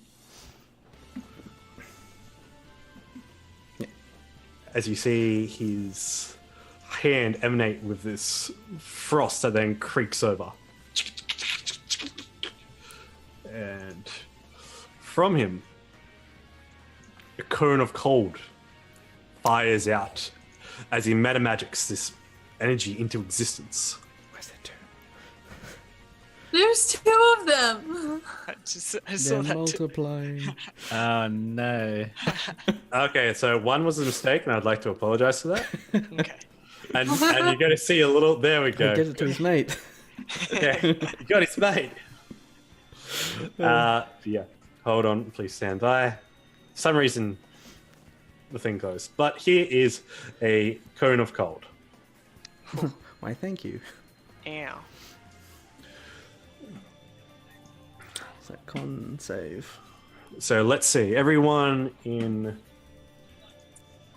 60 foot at its widest point. What's that?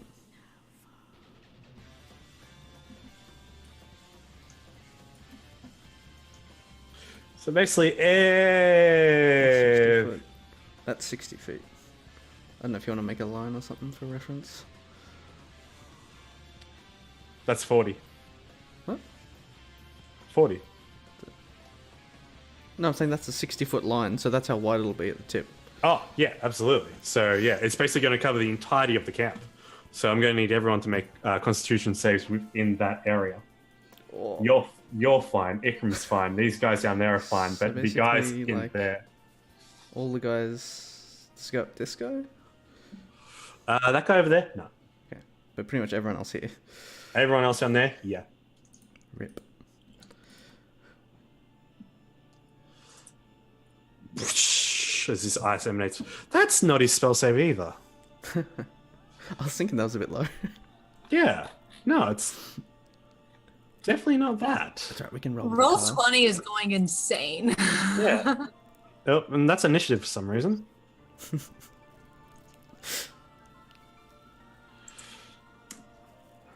There we go.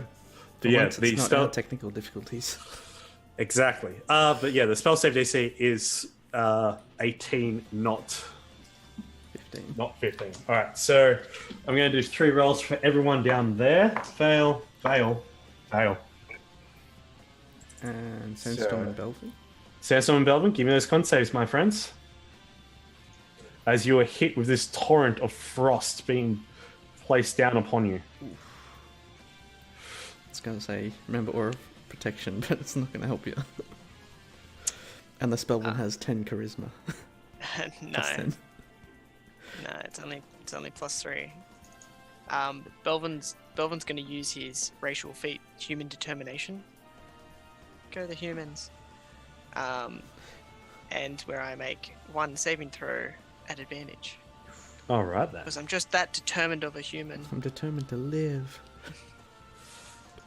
And as fucking shit as it is, can't save all these people.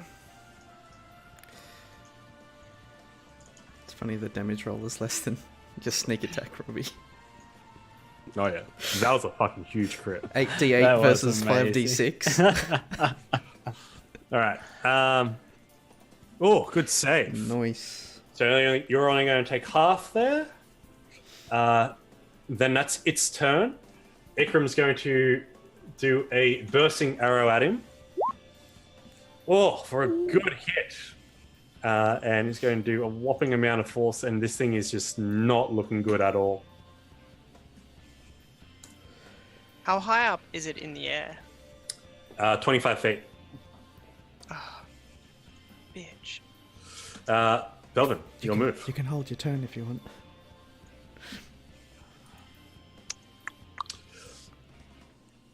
How? Saying Yeah. like you can hold your action. No, I know. I'm just trying to think what I could do. Okay. Fire gathers in its hand as it takes the legendary action to cast a cantrip, targeting Sandstorm. Since he was more frosted, but on a 13, it's going to go wide and hit the ground. That's a really shit roll for it as well. Oh, you got a +7.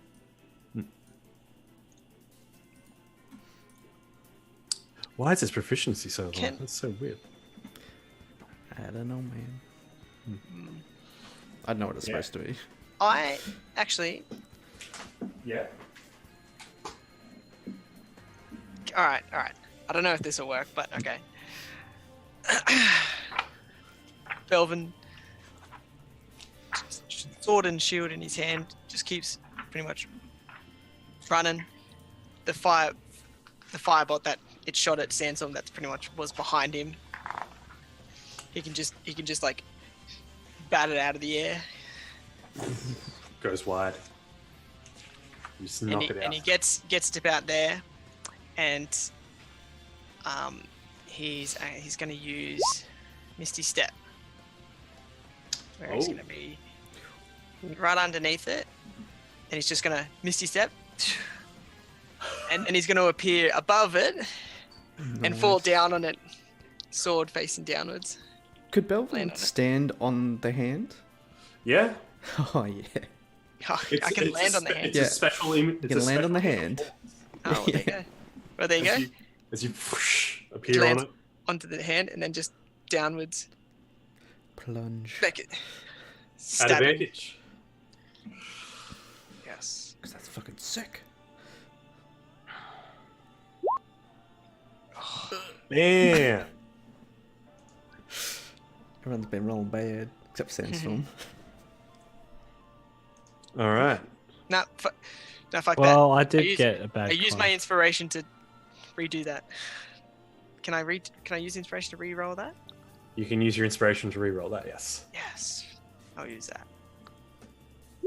Better. No. Nice. All right, and with that, you pull your sword up and you stab through down this thing's collar, armored collar into its chest. You hear the sound of bones breaking, and there is a smack of necrotic energy that comes out of it. You see the triangle embedded into this thing's forehead, and this strange, radiant purple light within it.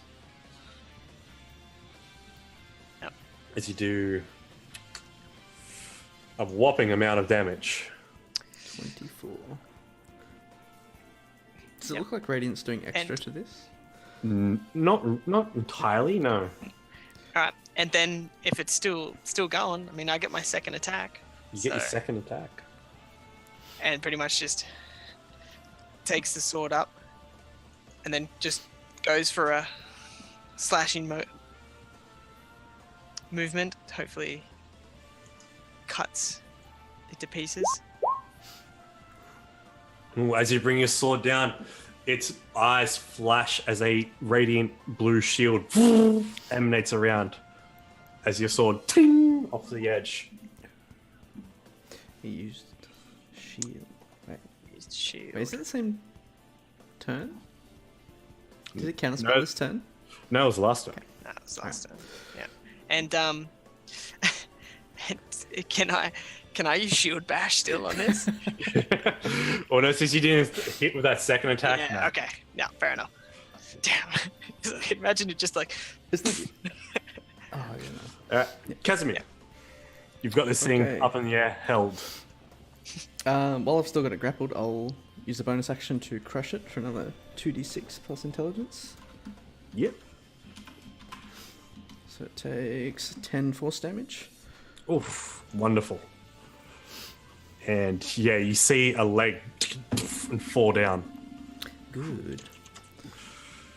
And then... yeah, I'll just pop my head out, so I'm still kind of behind the tent, and then I'll try and firebolt it. All right, firebolt away. 15. 15 goes flying wide. With your hand there, And then, and Belvin, it's a bit risky. So While the hand has it grappled, I can just move the hand, right? you can move the hand, yeah, completely. And then, yeah, Belvin and it'll move with it. So I'll move it. You said it was 25 feet in the air. Yes. I'll move it down to ground level. Okay, it comes down to the ground. Held there. This thing, reaching for life, it's going to try for the life of it again, looking up at Belvin. It doesn't have the hand reach to shoot at him, so it's going to shoot another firebolt at Sandstorm. Getting targeted, Sandstorm. Oh, Come on, just because I did 29 damage with sneak attack, mate. Plus crit. You don't have to, plus the 30 extra. He doesn't have to know that. He can just feel it. Yeah. And can I dodge this at all? Do I have any... No. No, not really. So yeah, you take 25 points of fire damage. Bloody bastard. Guess what goes around comes around, doesn't it? Yeah. Sandstorm, your move. I'm on 7 HP now. Go on, mate. That clutch How's heal he from looking? Angel before. Not good, he's missing a leg. I'm just going to do what I did that one time on HP. Remember that time on 1 HP, guys? How I just destroyed everything? Killed like 3 dudes. I killed 3 guys on 1 HP. Well, I feel like Belvin had something to do with that as well. So. everyone did In support Sandstorm's me. memory, it was just him. Yeah. I remember going through fire. I was like, "Whoa, look at all this strength I have going through this fire." It's like I'm not doing anything. It's just Being carried. It's perfect. It was all It's like I hallucination. yeah.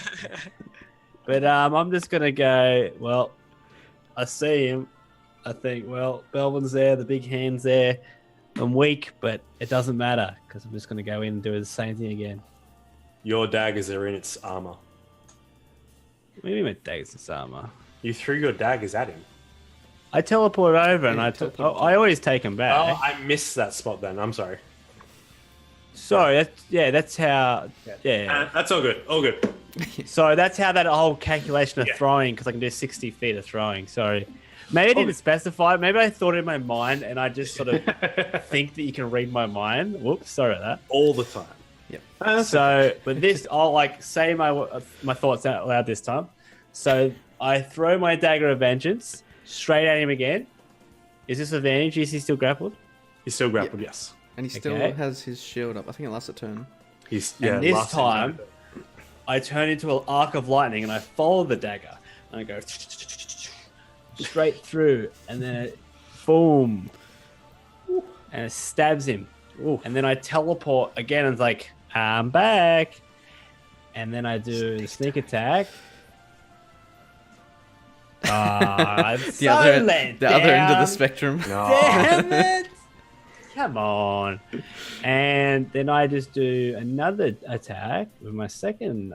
So your first attack goes in, and but with your second attack, it ting, off the shields as the dagger of vengeance has broken through it. At least I'm doing pretty good at the second offhand. You see that its armor is breaking, and the necrotic field inside it is becoming unstable, very unstable. Ooh. And I'm going to do the same thing again. I'm going to use disengage and just go so far back. I want to like get the hell out of here so he doesn't attack me again. And I'm going to go behind cover. Did the statues count as cover? Oh, shit. I'm going to go behind here. What's your tabaxi speed thing? What does that take? 35. No, but you can double your speed for a turn, I think. If I don't do something or something or other, I don't know. I think that's on the next turn if you don't. Yeah. All right. Yeah, we'll But get is back that to a bonus action or a free action? That's a bonus action. Okay. So I just hide behind the tent. Hopefully you can't see me behind it because I've taken. He's on the ground. You're like, don't touch me. Okay, so Angel, it's your move. From where you are, you don't have line of sight though, because he's on the other side of the tent. Yeah. Whoops. So, Angel will.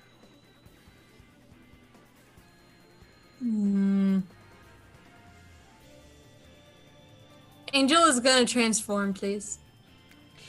With that, Angel's wings, dragon scales form out of her back in this platinum light that then lift her up as they grow, and she ascends into the air. Yep. And yeah.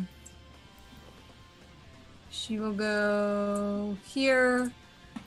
And then bonus action, heal sandstorm.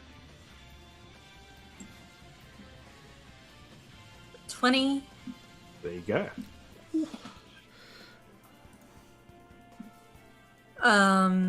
And that was our action. Bonus action, movement. That's her turn. Cool. Still have free action. The soldiers will miss with all their shots. The ones that are surviving. The rest of them go into a bit of a panic, just going like, "Oh!" And some of them just lose their full confidence. I'm going to say Ikram's moved to about here at this point as well. Skull Lord. He's going to use his action to try break out of this grapple. Okay.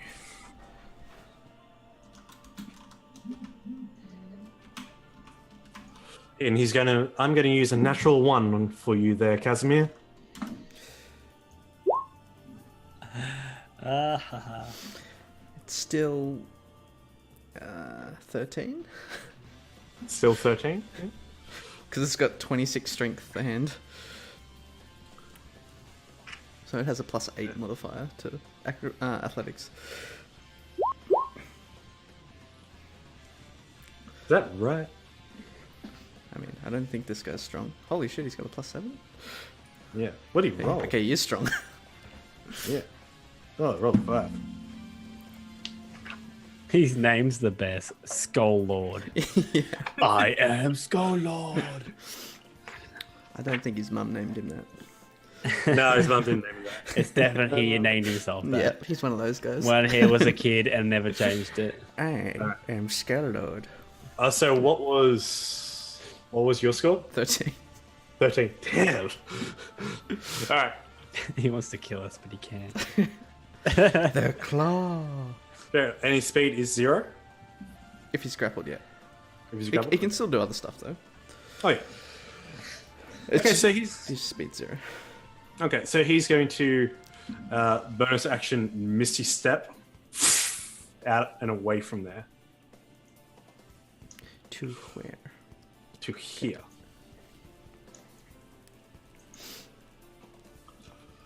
And he's going to use Quicken Spell.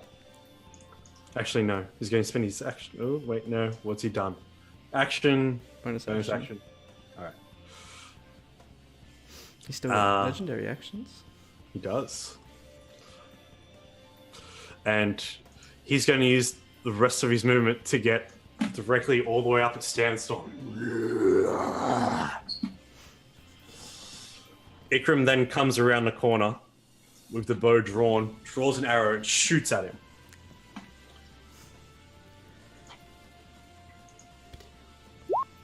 Did you add the health? Goes. Sandstorm? Sorry. You got healed for 20. Oh, appreciate that. But he found me. Thank Angel. But no, I'm not it.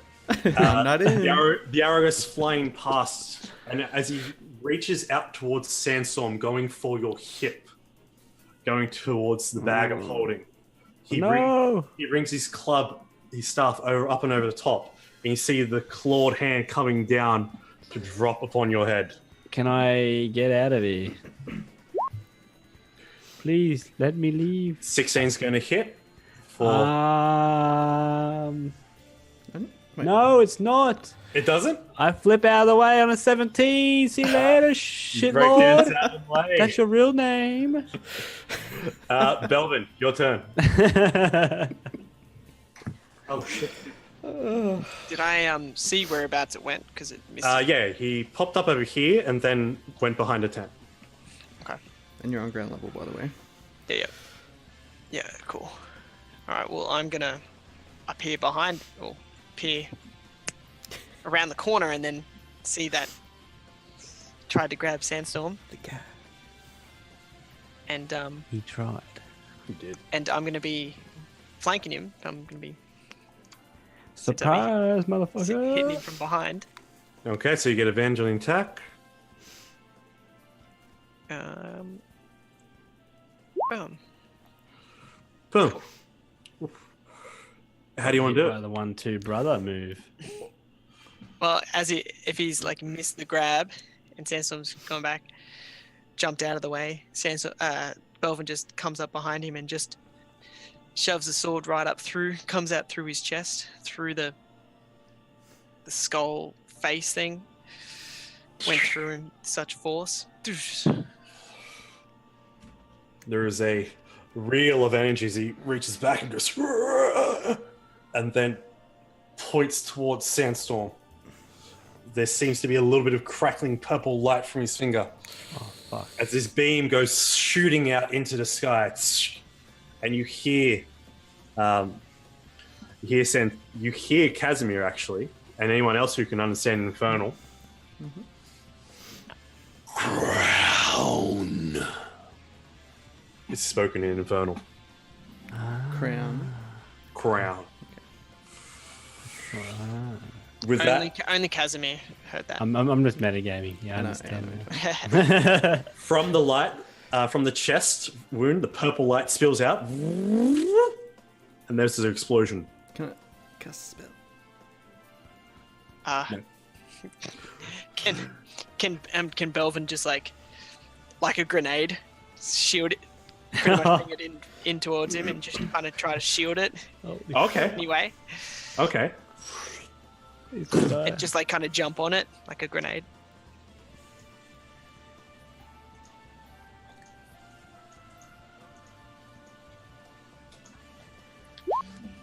Boom! This radiant light extends out, and being held down by Belvin, the shielding light and the dread wall is basically all covered just by Belvin as the blast is directed upward and contained within him as he takes 46 necrotic damage and smolders backwards. And with an exhausted dawn begins to break on the horizon. And that's where we'll end our session for I was tonight. gonna say, who did like a sigh like that? Belvin or just in general? Just in general. Okay. And I 'Cause quickly, I thought Belvin would be more like. I'll quickly run back over to Belvin and make sure he's fucking like, brother, He just rolls over, just arms and feet, just like are you okay? winded me a bit. It's just a flesh wound. Fucking like all my HP pretty much, and you was like, yeah, a bit of wind tonight. Gonna. Wait. Yeah, How much as HP the battle do you ends. have, Stancil? Do you much? notice we what? How much HP do you have, Stancil, right now? Oh, right this second or Yeah. max HP? No, right this second. Oh, 27. I still have more than you. Well, I hide. That's my. I like how we did the brother combo. I did a distraction move, and you're just like straight in the back. Like, Just yeah. Can I send That Big was B's good. hand around for high fives there. with his enormous hand? Just Yes, you can.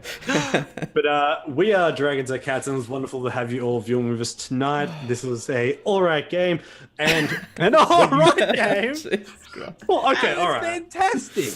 It was fantastic. It was. I wasn't expecting the narrative from that to be so fun for you guys. You're like, yeah, we want to do this, and I was like, yeah. It's It was fun. That No. zombie. Downplay it. hold-off. All right, guys. This is just an average game for us. So come back next week. I did enjoy the zombie hold off bit. That was fun. Hold the line. Being a T-Rex.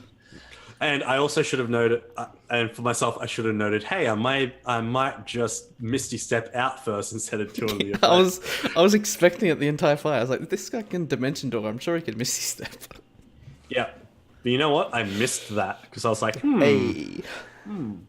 So like sometimes as a DM, you do make these mistakes, but you know, whatever. Yeah. right. And worked then, out. and then your Good for players us. just roll like a perfect Oh sneak yeah, attack Oh yeah. that Holy shit. on a That was- crit.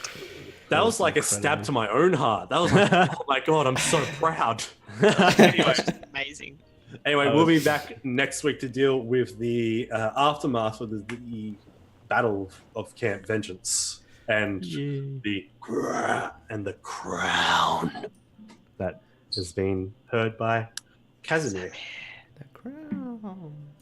And with that, ladies, gents, and all of us in between, good night and keep rolling 20s. Shout We out love to you. Tree Hugging Drew, I guess. Thanks for coming. Oh, yes, absolutely. Yeah. Shout out. It's just getting late, and I was like, oh, time. So yeah. Yes. Yeah. But no. Yep, you can catch us on. You can't catch us this week on the Vice because there's no Vice this week.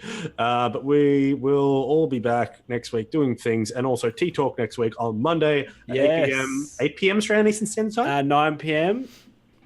on Monday night, Tea Talk with Wonderful. the fabulous guest, Dragons and Cats, talk about Dungeons and Dragons and everything. And also we'll have JD back, which he is also a dungeon master in a lot of his games and game master in like a lot of other role-playing games. So we probably talk about other role-playing games as well. So catch there you us go. then on Joygasm. There you go. All right. Well, thank you so much. And we've been Dragons and Cats. Unless anybody else wants anything else to say, Thanks for watching. keep rolling 20s. See you next time. Bye. Goodbye. Peace.